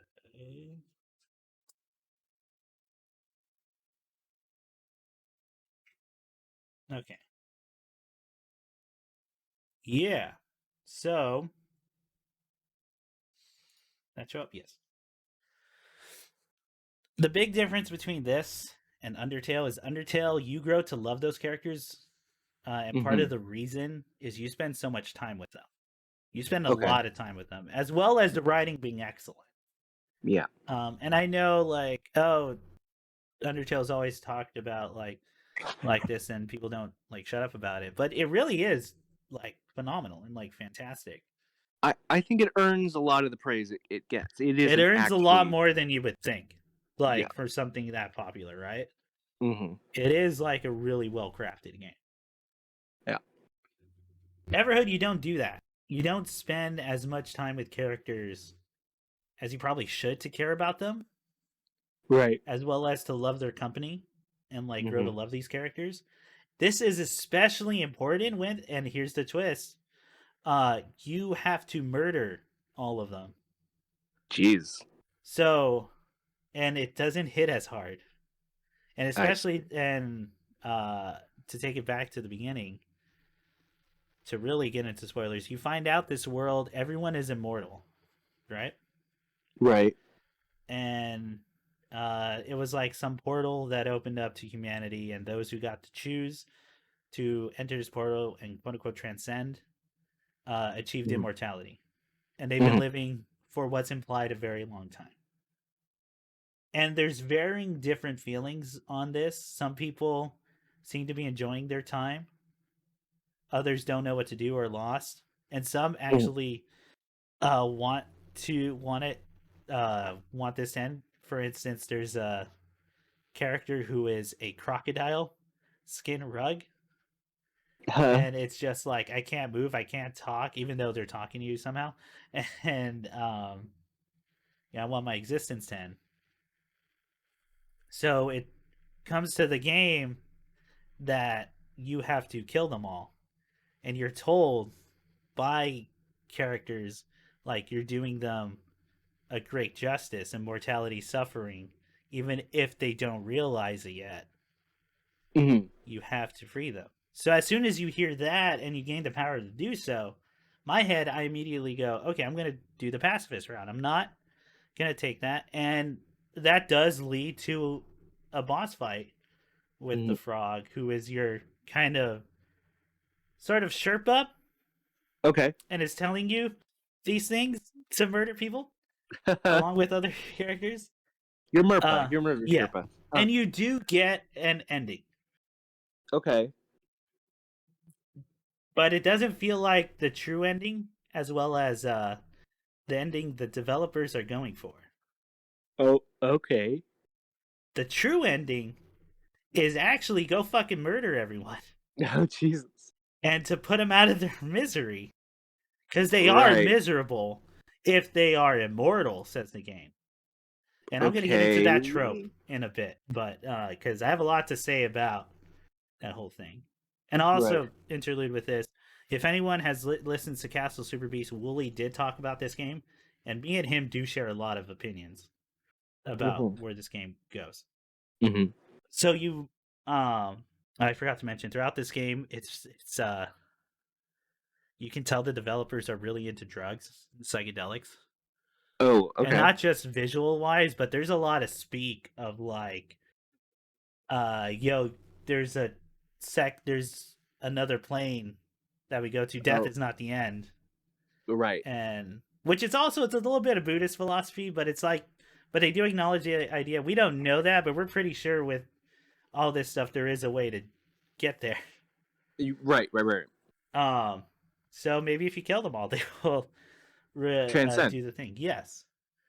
And so I'm doing that, and I'm going, okay, so maybe the true ending, like one way I would have liked to have done that is you talk to everyone like you do, and you find out who's actually miserable and who can keep going, Right. like that. But no, you Well, got to murder everyone. You got to kill the sun too, and make sure no life can exist in this sure. universe. Yeah. And once you do, and this is the Mm-hmm. kicker, Mm-hmm. you do go to another plane of existence, and everyone's having a party, and everyone's thanking you for doing what you did, even though they were scared, and then Uh, and saying, "Oh, I was scared, but now I realize uh, that that was the best course of action." So you can ooh, feel it, right? You can feel where my feelings are coming from here, because I'm kind yeah. of alluding to it. Yeah. But they are saying genocide's a good thing, and they should kill them all, and they're gonna Uh-huh. live better. And you're doing the good thing, you have, You- and here's how you know you're doing the good thing. We're gonna show you you're doing the good thing. Don't you worry, your murders are fine. Yeah. Oh And dear. fuck, man, that like, um, so I'll back up a little bit. I Yeah. think contemplating your own existence and mortality and kind of coming to terms with it, that's a really good thing. That's a healthy thing to do Hmm. as humans, and I think matter that everyone should consider at some point, Yeah. right? That's my own take on that. But I think it is a good thing to kind of figure out what you're doing. Hmm. My problem, the first big problem, is them telling you that, oh, no, no, no, even though they say they don't want to die yet, they really want to die, and you should go. You have to go murder them. You have to do it Right. in order Yeah. to get the true thing. Uh, Now we've gotten into authoritarian Right. setting, and you've become some like, not even, you've become the executioner, like, and just murdering people against their will, like, Well, yeah, the issue that I'm seeing here is yeah. okay. Assume all that's right. You Mm-hmm. still should like. You have to take people at their values for what they tell you. Yeah. Like, you cannot be like, nah. I think he's depressed. I'm gonna start putting lithium in his food Yeah, without telling him. I'm gonna put a bullet in his head. Like, you're Yeah. gonna, Yeah. it's that's where the authoritarian figure comes out. And there's no ifs, ands, or buts about this kind of point of view, Mhm. because like they put in a level where they're all having a fucking party Yeah. after everything is done. Yeah. And you see that, and it's supposed to be like, oh, you've let go of the game, you did it, Right. um we've been talking a lot about war Yeah. recently, Yes, we have. and I've It's come talked up. about how certain thoughts link to lines of logic that, yes, it sounds extreme in the perspective I'm putting, but it Yeah. is the same frame that is used, and Mhm. people will eventually use to justify their actions. Yeah. That's the kind of line that does lead to that. It That does. leads to, I know better. I can So I kill should. you without remorse or guilt or anything. Because I'm helping. This is ultimately because I'm helping. Yeah. I listen. So this is why I can't recommend the game. I think it's actually a very dangerous point of view, and I vehemently disagree with the message. There's probably a lot more to even say about that, but that's the gist of it. Because I've been thinking about this game a lot, and I don't want to get too into it. It's a very authoritarian view. The whole transcend, like we may or may not know. Yeah, fucking maybe, but like you don't know. Yeah. And you're acting on a hunch. And that hunch is leading to whether or not something lives or dies. That ain't cool, man. I would say the peril that I'm seeing just based on this is like even before you Sorry, you're kind of cutting out. but What's up? before you even get to the question of like murdering people, which is bad. It's bad, guy. Okay? Bad thing. Bad thing to do. Apparently, a very controversial statement. Very bad thing to do. I really don't like the idea of a game that tells you, you know what, if you are the right kind of person, sometimes you do know what people need. Yeah. And like yeah. the idea that that leads again, to abuse, like to becoming an abuser, and like in any way, shape, and form. Like if you are somebody who feels confident saying, you know, hey, you know what? I know you told me you don't feel this way, but I really do feel like you feel like this. Yeah. And so, well, then you're an asshole. You're like, you know, you're not. It's almost, and I know we don't use psychotic. We use like psychopathy. Yeah. Isn't You used. have. It's what's it called? There's a new term now for, or no, it's got combined. Like it's not psychotic. It's something else. Psychopathic? No. It's fuck.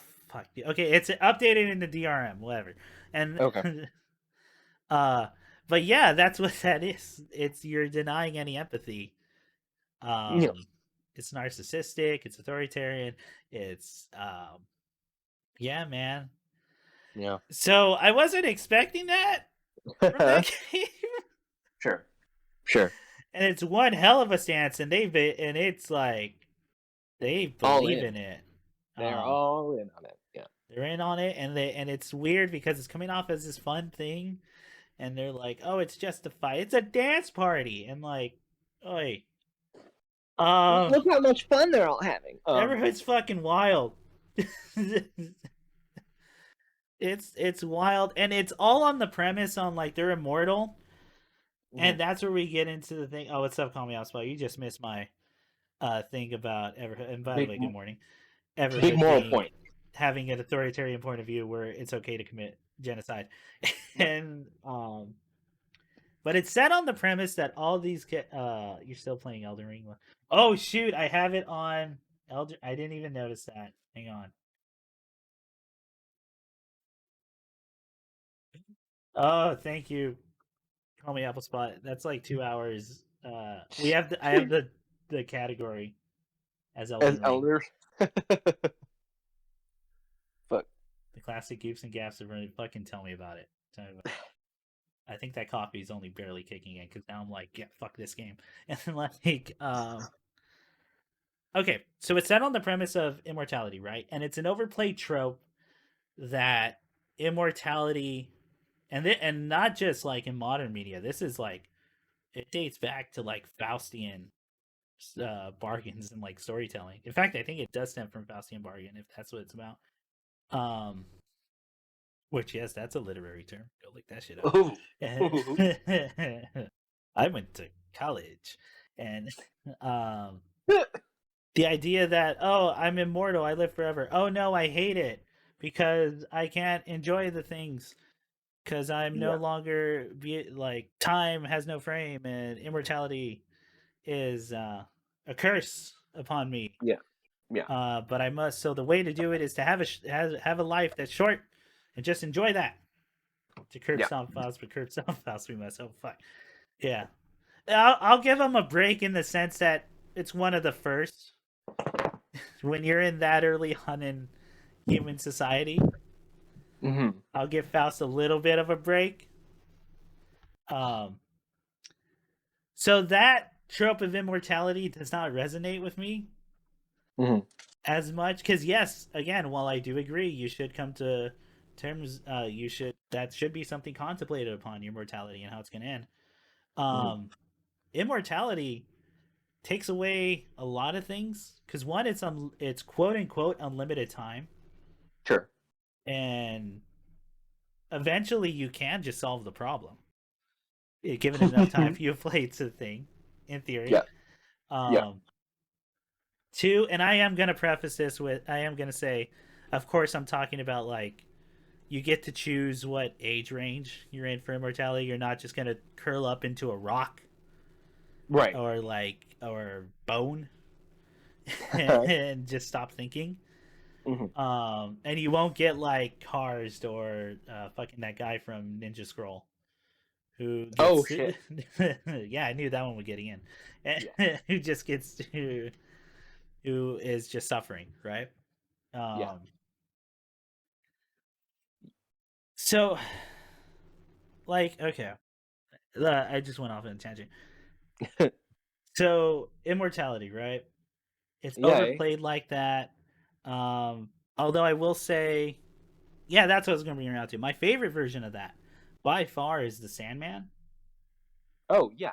where the deal is there's a man who gets immortality, and every 100 years he meets up with Sandman. They have a conversation, and he gets to decide whether he wants to keep on living Yeah. or to stop. Yeah. Um, which is great. I think 100 years is more than enough to like. It's not going to be a spur of the moment thing. You're going to have a lot Yep. of time to think about. And there's a great moment where he's talking about humanity. It's like, and it's war after war, and we're all still fighting, and like prejudices rise and go, but they're always still there in some form. Yep. And like we do whatever we can, and like the and these people we will suffer on this level, but life's like overall getting better. There's still problems. Mm-hmm. And then they're like, so do you want out? He's like, fuck no, living's awesome. You ever do it? You get to you get to enjoy so many things in life. Yeah. Yeah. So I like that play on immortality.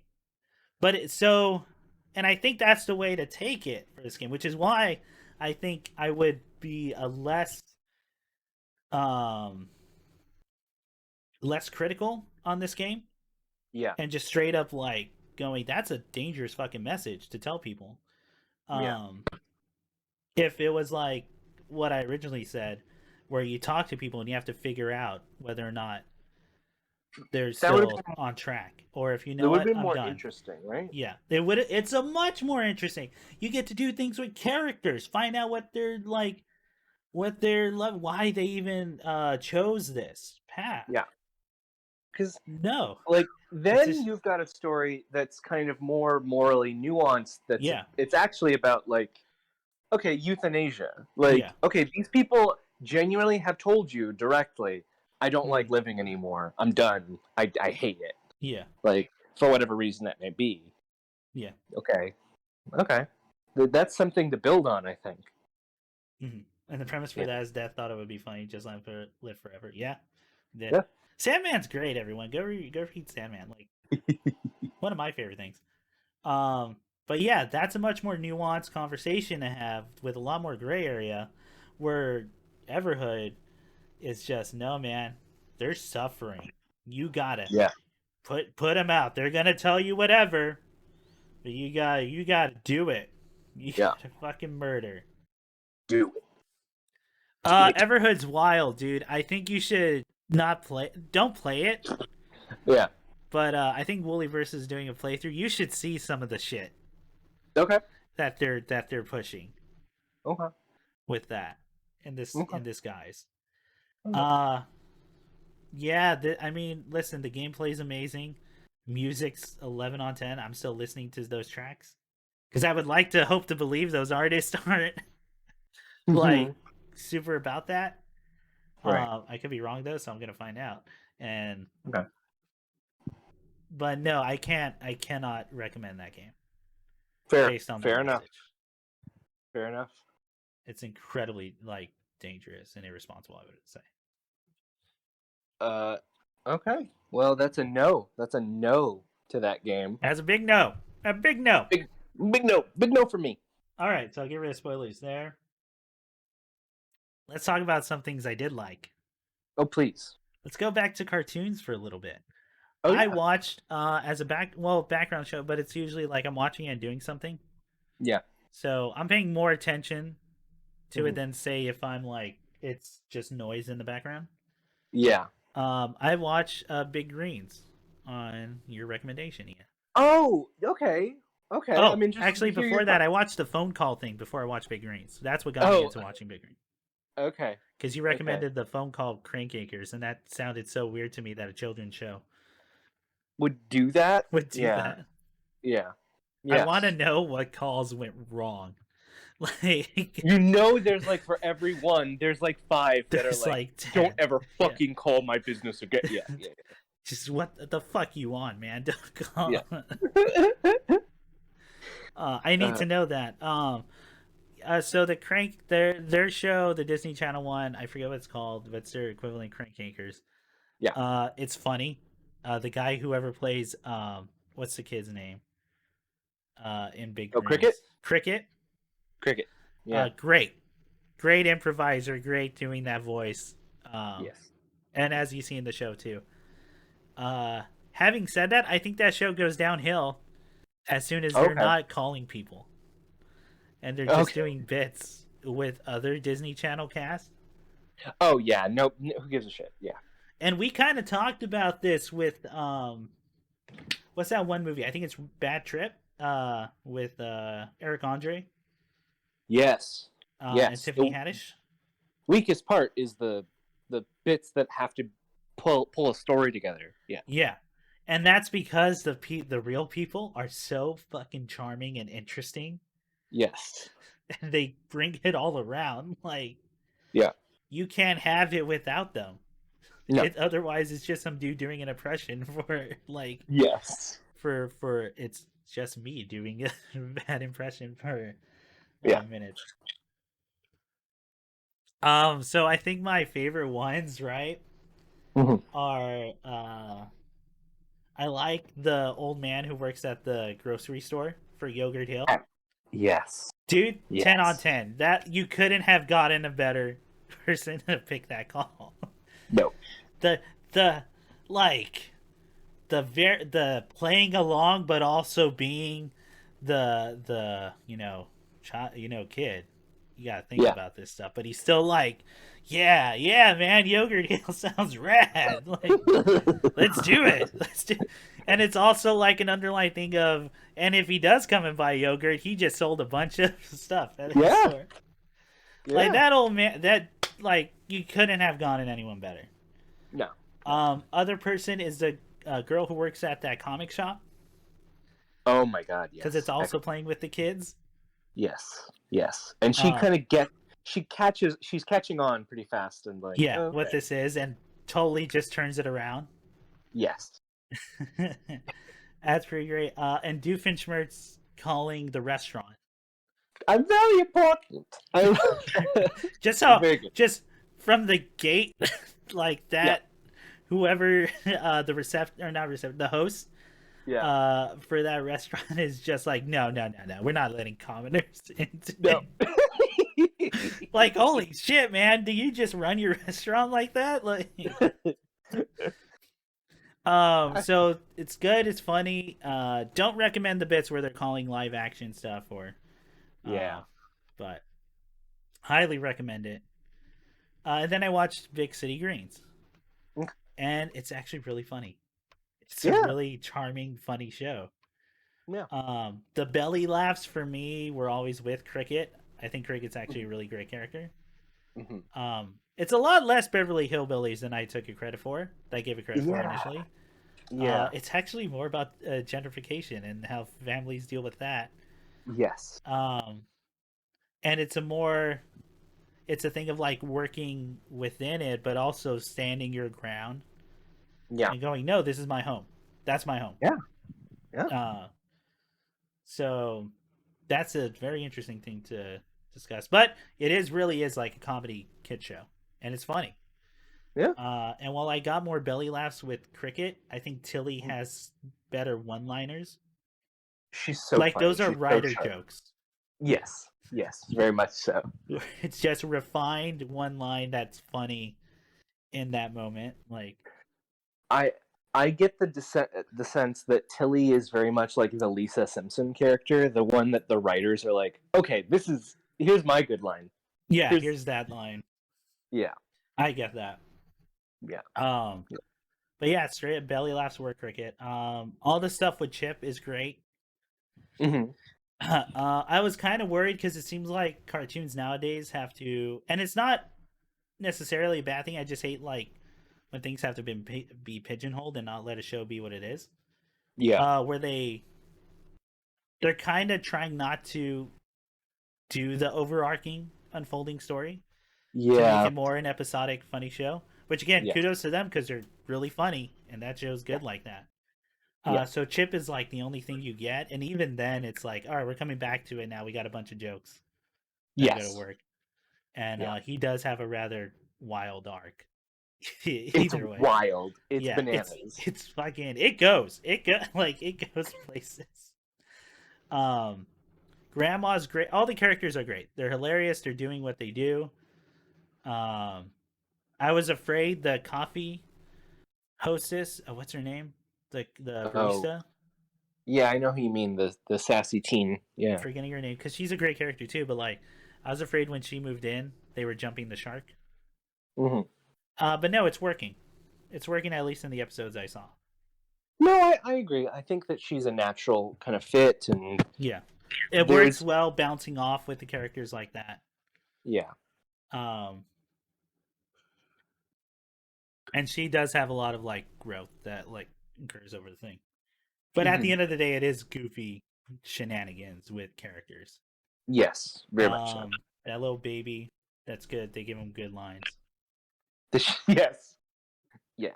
Fucking. When it becoming. I wish I can name it, but it's been a little bit since I finished it. It's a good show. I totally agree with you. Yeah. It's funny. It's really funny. I'm glad you liked it. Yeah, I did. I thoroughly enjoyed it a lot more than I thought I would. That's honestly how I felt. I was like, okay, we'll see. We'll see. And I'm like, this is really funny. This is entertaining. I checked it out because I think one or two of the guys from My Brother and Me podcast do voices on it. Oh, okay. And I think I was under the impression that one of them was Cricket just because they're from the South. But, okay. No, it is a very charming show that kind of. I think we talked about this other show last time. I really need to watch more to have a more thoughtful commentary, but it kind of brings to mind Craig of the Creek in that it is very grounded in the character stuff. Yeah, the character stuff feels very relatable. Absolutely. But it is episodic and like more just adventures and funny shenanigans. True. This is true. Yes. Hang on, you're muffling out a little bit. Oh, this is true. I just told Chris he's right. He likes to hear it really clearly. I do, and I need to. I like going back in these recordings. I'm gonna start doing. I'm gonna have it on my phone. You're right. And whenever I'm around you, I'm just gonna play the recording. Chris, you are correct. You are the salt of the earth, the man amongst men, the human, the voice of our people, the voice of our time. Really. Yeah. But yeah, no, it's good. Ian, you were right. That show's good. I'm gonna give it to you now. Thank you very much. All right. So let's see what else I watched. Oh, go ahead. Yeah. Well, I was gonna say, what else has been on your docket? I saw Nightmare Alley. The movie. Oh, okay. It's on HBO. Guess what? I loved it. As anyone could have guessed. Yes. I didn't know that movie was more of a like period piece, and Yes. it's not a big period piece in the sense of a Victorian period. It's like 40s, I think. 40s. Yeah, I want to say 40s or 50s. Yeah. I want to say 40s because there's no like motor. Everyone's still That's using. Oh no, there are cars. So it must be 50s, like 40, okay. like late 40s, 50s. Yeah. Yeah. Because there's some nice looking cars in there. Uh, okay, so the best way to describe that, and it's a cliche line, but I 100% agree. They don't Mm. make movies like that anymore, They sure don't. and they sure don't because he's specifically pulling one. It's a remake of a movie. I don't know if you knew that. Yes, I had heard it's a remake from a movie from the actual time. Like it Yeah, was a late 40s movie, I believe. Yeah. yeah, and I didn't know that either until after, because it plays like an old movie. It's got five like acts. There's Yeah. or even if you want to lower that number, there's part one and part two, Yeah. and Yeah. it's divided by a time skip. Um, phenomenal acting all around. The shots are beautiful. They really are. They're really great, fantastic Mhm. shots. All you would expect from Del Toro. You grow to know these characters. Um, all of them are weird but have depth that Yeah. you see in their little characteristics. Yeah. I love the escalation of the main character Yeah. from someone who has nothing in their life to suddenly finding a way to have not just more, but probably more than they could have ever like dreamt Yeah. to have their Yeah. life. And that's where like the temptation comes in, and if you frame it like that, a lot of those choices that he just keeps going and digging himself deeper make a lot more sense. True. Because you Yeah. see him start with literally fire and like destitution, burning his entire past and having nothing. Yeah. Yeah. Um, and that's where I won't spoil the full ending of what the last line is. But not only that ending gives you just enough heartbreak, but also like motherfucker deserved it. I Like that's mean, it is a movie that's ostensibly filled with kind of shitty people. Like yeah, they're yeah. They're all deeply flawed, like in yeah. some way. But you still like it's. I feel like I'm saying nothing by going. Yeah, you still love them, but you don't. You want it. You fucking. Um. No, it's straight up. It really is an old timey movie, Yeah. and it's. I love it, man. I think it's so far my movie of the year, and it's only February. Really? Wow. Yeah, Okay. I don't think I've seen much this year though. To be honest, I still haven't seen. Didn't Spider Man come out this year or did Yeah, last year? Spider-Man 3. Yeah, and I haven't watched that yet because I'm not going to a movie theater. Fair. It's going to come out later in March Okay. on the on demand. I remember a friend asking me like, "Well, you're not gonna go see Spider Man? Don't you care about Spider Man?" I went, "Fuck you, dude. I don't fight." I like being alive. How about I like Spider. I know he was saying it jokingly, but I was like, you know what? Let's play along. No, fuck you. I'm not gonna go see. that? Don't you care about the brand? No. Don't you care about all those cinemas? If you don't go, Disney what will needs happen? our help. Oh yeah, they're doing. You need They're to having go such a support hard. Disney. I No. if you're that person out there listening, eat my butt. I fucking hate you. Fuck you. We can't be friends. Fuck you. Yeah. Um. Nightmare Alley. There's not much to say other than yeah, I loved it, man. I it's really did. it's a clean classic Yeah, movie, man. Yeah. it really is like, um, phenomenal. But like, Yeah. loved it, dude. Loved it. Have you seen? I wanted to ask because I don't know anybody who's seen it. Yeah. So including myself, something like The Power of Dog with Benedict Cumberbatch that's nominated Benedict for a bunch of Cumberbatch. Oscars. Uh, Power of Dog. I've not seen it. I don't know shit about it. I've not seen it. It's just like something I've now seen in my Twitter feed a bunch, and I'm like, what the fuck is this movie? I haven't heard about it. Director Okay. Jane Campion. I don't know what she wrote, what she did. The piano. She wrote the piano. Oh, with Adrian Brody? Yeah. Okay. She wrote that. Bright Star. Huh. Yeah, I don't know. I've never heard this movie. I'll Yeah, check it out. Oh, go ahead. It got like a fuck ton of nominations. That's really all I know about it. Oh, okay. My thing. I mean, you know me. I hate the Oscars. True. And like reward Hateable. shows. I despise what they stand for, how they're done, and how they're going about, and what it does to people, and how they judge films and movies. True. I won't go into detail because that's a long rant, but I feel like I've said that over the lifetime of the podcast. But Definitely. to say I have no idea what an Oscar is, and you know what? Good on you. Never met a person named Oscar either, so I'm starting to think that's not a real name either. Oscar the Grouch is the only one I subscribe to because he gets it. You know, the kids nowadays, Oscar, he's down with the kids. Yeah. Who isn't there a celebrity that like recently came on Sesame Street and he was like, I want my bit to be with Oscar the Grouch. I don't. Oh. There's no other part of Sesame Street I want to. Maybe. I want to be in the trash can with Oscar. I love that. I love that. And I'm like, you're fucking living your dream, dude. The last person I'm aware that made that request was Linda Hamilton, who played the Wicked Witch of the West. Awesome. Who was on Sesame Street. She's like, yeah, me and Oscar, we're going to do a thing. Hell yeah.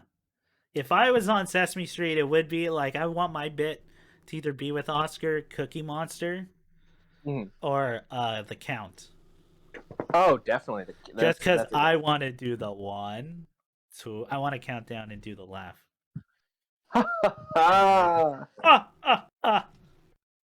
Isn't that great, children? All right, let's do it again. 5. And all I can think about is like genius.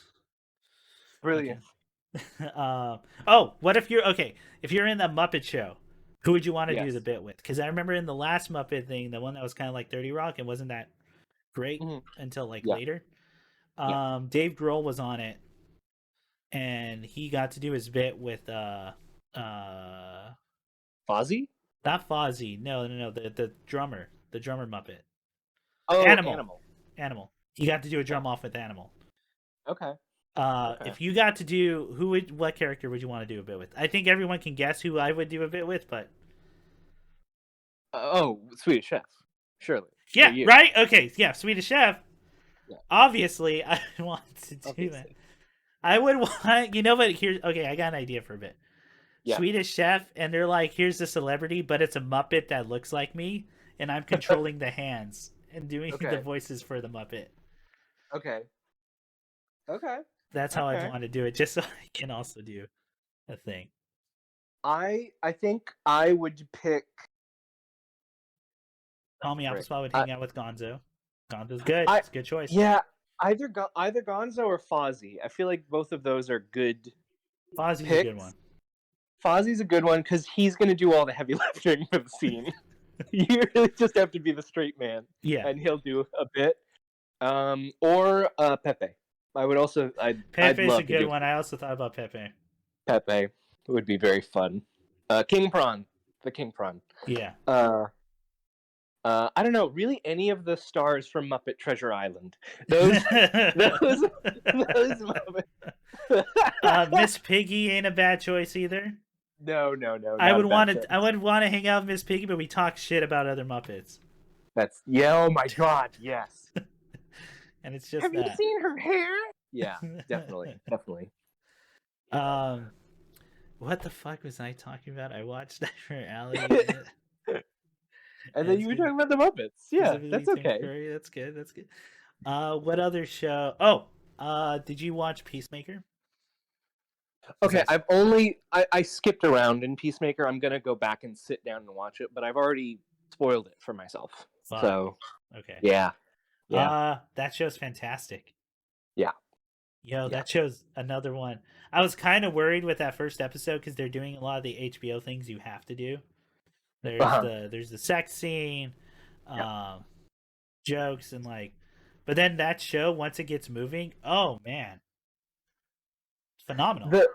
The the recurring bit of Peacemaker talking shit about established superheroes, It's great. excellent, It's great. excellent. Superman eats his own poop. I don't know if you know. Stop There, saying shit like that. I read That's it on not Facebook. It's gotta be. Oh, Aquaman. He does Vigilante. fuck The the. guy who plays Vigilante Mhm. is brilliant. He's Yes. hilarious. Oh my Yes. god, they could not get a better guy No. to do that. Um, and like I love that character. It's that age old question with the Punisher. Mhm. With coming to that show, which Mhm. is okay. Punisher. Let's say you stop all the crime. Right. All the drugs, all the murders. There's no more murders. What do you do then? Are you gonna murder a guy who jaywalks Right. and like maybe just runs a red? And the Yeah. answer for this character is yes. They Yes. committed a crime. I'm going to murder them. It's that character's great. He's fantastic. Yes. He's hilarious. It's James Gunn show all around the type of jokes. And in fact, for those who know this author, I think it's as close as you'll get to a David Wong TV show. Well, Oh, although definitely. they're making one based on Zoe Punch's future, in the Okay. Dick, as a show, I believe. So we'll see when Okay. that happens. But I know David Wong, aka Jason Pargan, was talking about Peacemaker, going, "This show is so meant for me. It's wild. Like Okay. it's the small team. They're all assholes in their own way, but they're still Yeah. like at their core they're good people, albeit deeply flawed Yes. and have shit they gotta work on. Fucking Uh Peacemaker's actual backstory is one of the most upsetting things. oh, it's horribly upsetting. And by the way, getting the guy who played the villain in T2, the cop, I'm Yeah, forgetting his name right now. He's so good at being scary. he really is. He Like really he's is. so good. And he plays fucking White Dragon, a character Fuck. I never thought Yeah. they would bring. And even Nick was like, "Holy shit, they brought White Dragon, Yeah? the fucking KKK equivalent from that time." Mm-hmm. Uh-huh. Oh, but that's another thing I gotta talk about the show. The way they treat having Nazi characters is Yeah. actually, I think, great because anytime they get a moment, they're always the worst, but Yep. also like incompetent, get their shit pushed in, Yep. and like it's great, just beating them like down. It's very, how do I put this, Mel Brooks style, Yes. Yes. where if you're gonna have that person, a Nazi like on that, you got to take the piss out of them. They Definitely. have to be like, they cannot be taken seriously. They have to be the butt of the jokes. What I thought was kind of interesting, and I'm just pulling this connection out of my ass, but Yeah, uh fucking to see the way that white supremacists and Nazis are treated in this, and then I it made me kind of think of mm-hmm. Watchmen miniseries. Oh, I still haven't seen it. I think I'm gonna watch that next. But this isn't necessarily a spoiler for No, no, you, no. but Yeah, I believe. uh, but just the idea that like we are now kind of repeating the 1920s, wherein our comic book media has to let kids know being a Nazi sucks. Yeah. Please stop liking the Klan, the No. Nazis. They're all fucking the worst kids, and The your superhero friends hate them. yeah, the creator Yeah. of the fucking Punisher, as soon as cops started using his logo, Yeah. wrote comics and has been making nonstop declarations that like, fuck you, stop using the Punisher like that. Yeah. That's not Yeah. what it's supposed to be, and you're taking all the wrong lessons from that character. Well, it's like legitimately people watch like, oh, an eternal cycle of violence? That Yeah. is what I want. That yes. is what yeah. Yes. Oh yeah, I can go into a whole spiel of like, oh, people want war. You don't know what that actually is. Like, For the when cops, it feels kind of like kids. We've made this comparison before. It yeah, feels very much like the kids who watch fucking Scarface, and then afterward are like, Tony I Montana is actually my hero. exactly. Like, did you fucking Yeah. watch that? Like, you don't want to be that person. Like, yeah. No, and like even the creative Punisher wrote that comic where Punisher's ripping off the logos for cops. It's like, no, you can't. You have to be better. Like, yeah, right. Anyway, Peacemaker's great. It's got the supernatural thing. It's small in that small space, so everything feels personal and like you can keep track of all that stuff. Yeah. But the threat is global if it gets out. It's very much, if you've read anything from David Wong or aka Jason Pargan, it's very much like that, just put on the screen. It's an amazing show. All the characters are phenomenal. All the actors are phenomenal. Definitely. Oh, and of course the intro I never skip. That intro's. Do you want to say something? 11 on 10. Fucking this glam 80s rock. Yeah. Fucking, love it. Absolutely. All right. Peacemaker's great. What else? Oh, I watched another horror movie. I watched the Alien. What's it called? Something at Lake. Fucking it's the remake of the McPherson tape. And it's like but it's first person perspective kind of camera work, right? Yeah, well, the McPherson tape was that too. This is just it's the same director remaking it with more money and like a Hollywood cast. Gotcha. Yeah, UFO abduction at Lake something. So I've seen both now. What's up? Okay. Was it Crater Lake? Alien abduction incident in Lake County. That's what it's called. Lake County. Okay. Yeah. McPherson tapes, the original one. Alien abduction was the remake. So watching it kind of being back on a found footage thing, and as I mentioned with watching the McPherson tape, this one's kind of important because it's really the start. Or not so much the start, but this is the first one, right? To get into this establishes a lot of tropes and gets the genre kind of kicked off. Yeah, so I don't think it's the actual first one ever done. I got to find out which one that was, but it's definitely the one that like kickstarted that style. It planted a lot of those ideas in people's heads, certainly. Yeah, absolutely. And how much it still does stuff right, like in that first go, and just works.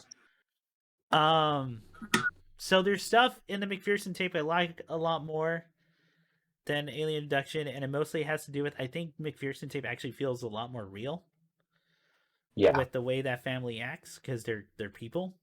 they're not. They weren't actors. They're not like doing a character.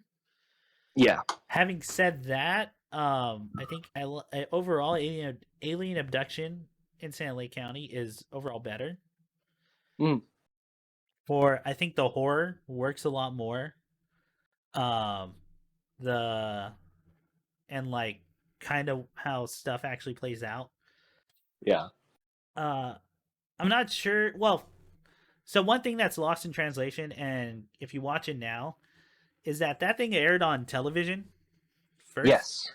And it aired after a documentary about vampires and this underground scene, and it was people who like believed they were vampires. Okay. And that was an actual documentary about this like subculture group, and they're like, we're vampires and shit. But they're actually just people like pretending. But so it came on after that, and people thought it was a documentary, and it's shot like a documentary, and in fact has intercutted scenes where commercial breaks would be, and when you would come back, it's an interview on a quote unquote expert or someone who has a tangential relation to that film. Well, because they interview both like UFO experts, talking heads, but they also do like, I was Don's mechanic. I've been up that house 4 or 5 times. Yeah, stuff like that. They talked to a sheriff, some dude who, like a musician who was also abducted. Okay. And just like to establish how real that feels to them. I didn't expect that movie would start off with a hookah. Look who's here for dinner. Look who's Yes. coming to dinner. Bit. um, and I was surprised to show like that shot. Like, oh, the dude, um, the guest, the boyfriend, he's totally right. Like he was. I think it was very logical, but Yeah. yeah. Then quickly devolving to oh shit, fucking aliens. Yeah. And that kind of gives it a little bit of like a Night of Living Dead vibe. Like yeah, because you're there's stuck in that one, house. there's a bunch of foolish white people and Yeah. one sensible gentleman. Like yeah. Um, which that would eventually become a trope, and that's also problematic too. The wise black man in like the Sure. movie. Yeah. But yeah, like you said, that horror movie thing of just keeping it confined in the house. They trap an Mhm. alien in the house. It's really Yeah. kind of harrowing, like Yeah. that whole thing. And you're like, holy shit, he shot it! Like fucking, Yeah. it worked. Oh. That reminds me of an alien trope I want to just briefly Please. mention later, but I'll do it now. Okay, remember in War of the Worlds where Yeah. do you remember the reason aliens we win against the alien Germ. invasion?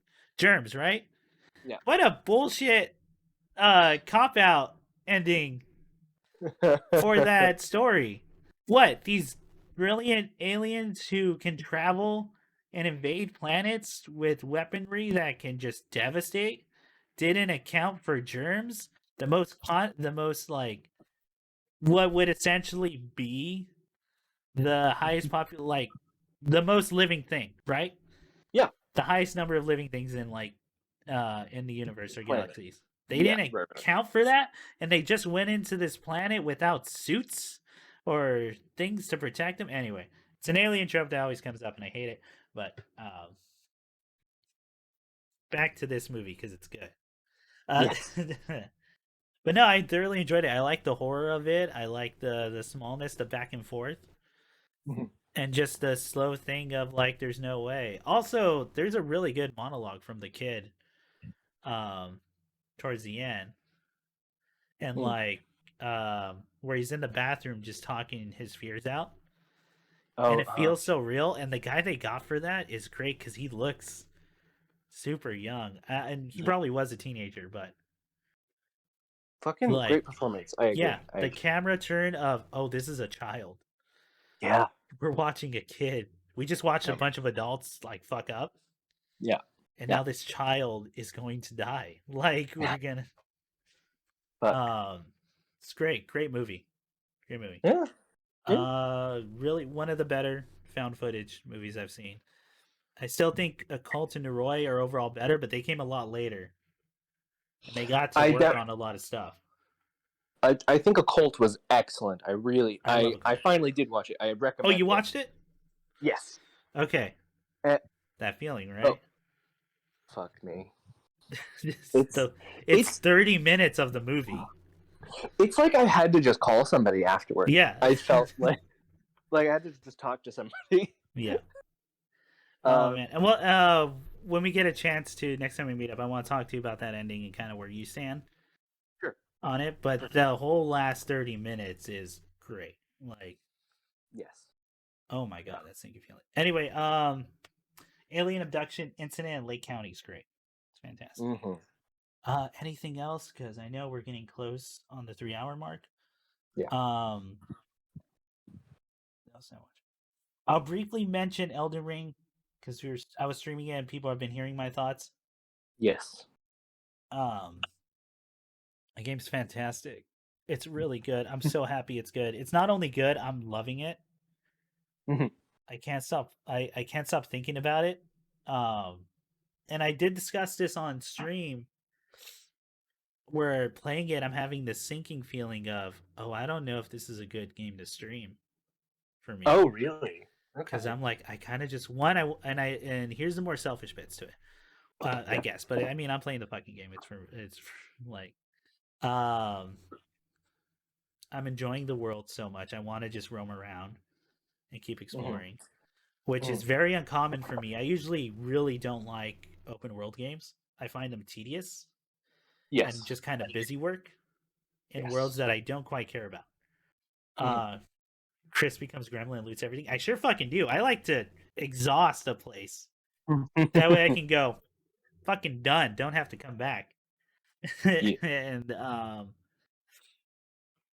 And like getting to the main content like very slowly, which is Uh-huh. very not good for streaming. A lot of No. people do like that. They like seeing other people explore, and I get that. Mhm. Um, but a lot of people do come for the big set pieces and the Yeah. boss fights, and that's something I've learned doing this kind of stuff for years now, for Mhm. over half a Mhm. decade. And like, so I don't know if I'm gonna keep streaming it. I'm thinking about it today. Okay. One of the ideas working around that actually Call Me Absball is in the chat suggested is to do a heavily edited commentary track on it, Okay. which is an Okay. idea. The biggest problem though is I don't have a lot of free time right Right. now to do that. Yeah. With the game I'm working on, with other stuff, projects that I'm writing and trying to get off the ground, um, that doesn't leave a lot of time to do that, and it takes up a lot more time than people think.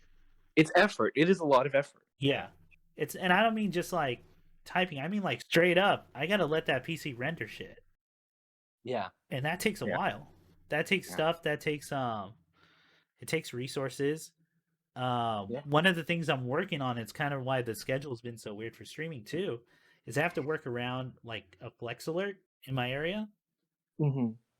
Between the hours of 4 and 9, Shit. the electricity bill, any electricity is a higher rate. I don't think it's doubled, but it's a higher rate to use. Right. So I have to try to conserve electricity around that time. Mhm. That's another big problem for doing it. Yeah. For every hour of footage, that's at least 3 hours of editing. Yeah, 3 hours of editing, rendering. Even if I do like some lazy cuts where it's just I get rid of the fluff here. Yeah. Actually just recording the shit. Mhm. Like, so I'm not sure.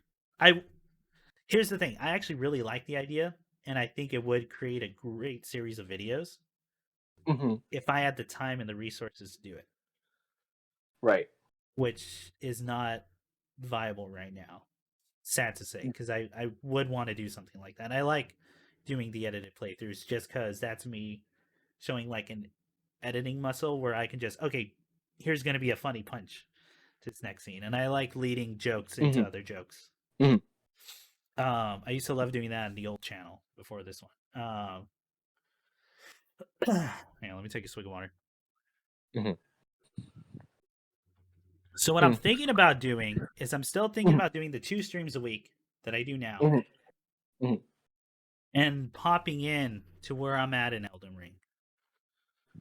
That Oh, way, okay. and I play offline and I do all this stuff, kind of relax and not worrying Yeah. about progress, about things I want to hit for the stream to have something good to show.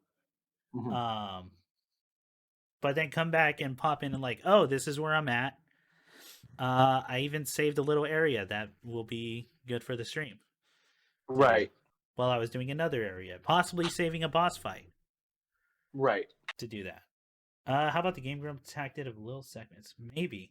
The only thing is I've only watched like few things from Game Grumps, and that's because other people told me, like forced me to watch stuff with Game Grumps in college. It was never my tea.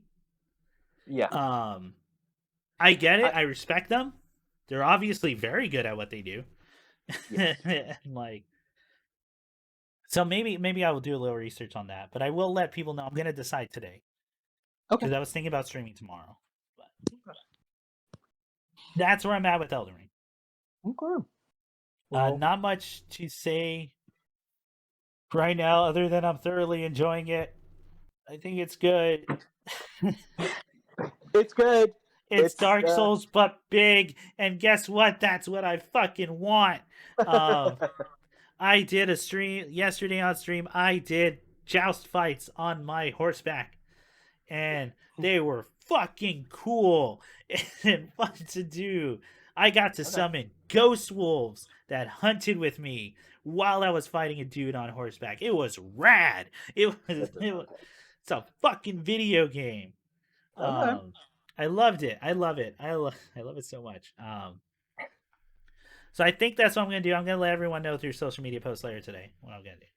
They do a huge Okay. chunk of recording. They put out like 30 minutes of it's easier to turn out, but a lot of editing / timestamp reminders. Yeah, again, so that's actually kind of how we used to do it on the old channel. Mm. If we were doing short, that's a very, how do I put this? It's coming back around, but it was an old style of let's plays for quick looks, right? I mean, maybe Mhm. they're doing it throughout the entire game, but a quick look really used to be, and I feel so old because I'm like, it used to be, but where you would play a game for maybe an hour or two, and then Yeah. you would edit down just the funniest bits, Yeah. and you would kind of just stick around and like kind of mess around. And I love doing those because again, you get to edit and like do your show jokes that are happening and just have the like get to show off your editing muscles. Right. But again, that does take quite a bit. I'm thinking about trying that style of just popping in and seeing where I'm at Mm-hmm. because it's a very exploration style game. Yeah. Again, I'll decide by the end of the day today because I'm going to be editing this podcast either way because that's to come out tomorrow. So all you listeners out there, keep your eyes peeled on the this socials. station. Yes. Yeah. We have a Facebook page, if you believe it or not. It's the only reason I haven't deleted Facebook yet.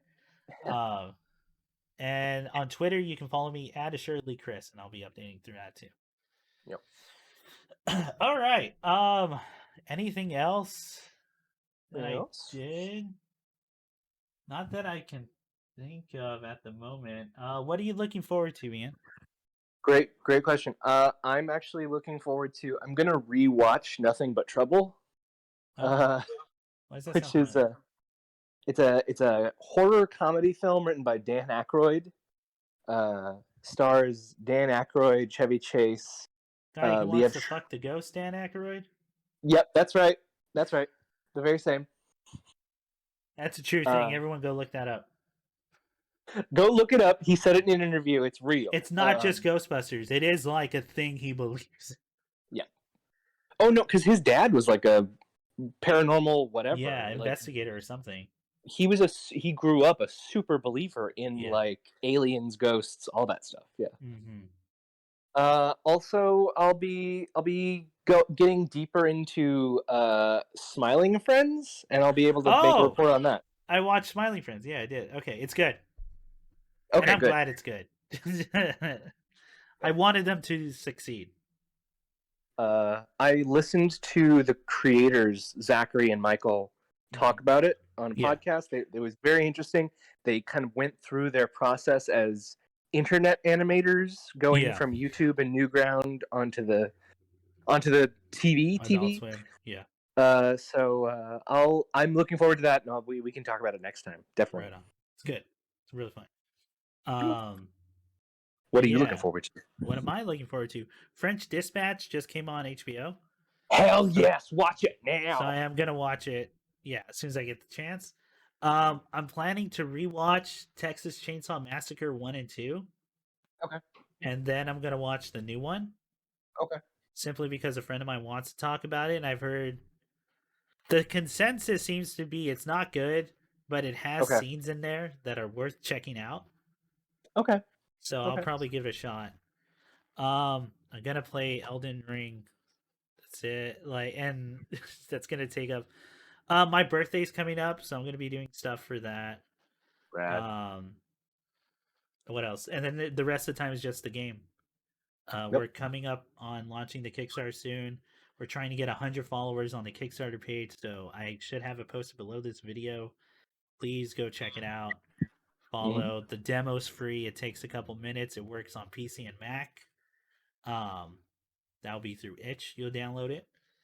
And yeah, please support it when the time comes. Once the Kickstarter page launches, for those 30 days, you're not gonna hear me shut up about it. Like it's gonna be constant. Just because I'm really happy to be working on that. Yeah. That's all I can think of at the moment. Okay. But yeah.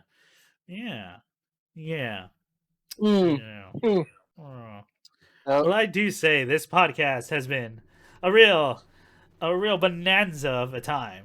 What did you Why? think, Choppa, of Why? this style? Why, it's been absolutely delightful.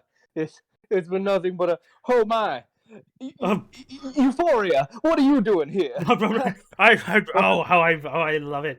Oh, I must have you over. I must have you over for a garden party. We're gonna have all the great socials. We're gonna have a bare knuckle boxer who fought a bear once. He's gonna tell us his brave ordeal. We're gonna Why? have a magician. He's gonna do the devil's tricks, but it'll be safe for us because I believe in the Lord. Why, I do hope no awkwardness arises from the fact that I, at the very same moment, am hosting a cotillion wherein we will have several orphans disaffected do song and dance to see who is worthy to be adopted. Oh, that'd be great to watch from my pile of jewels and money that I inherited from the family.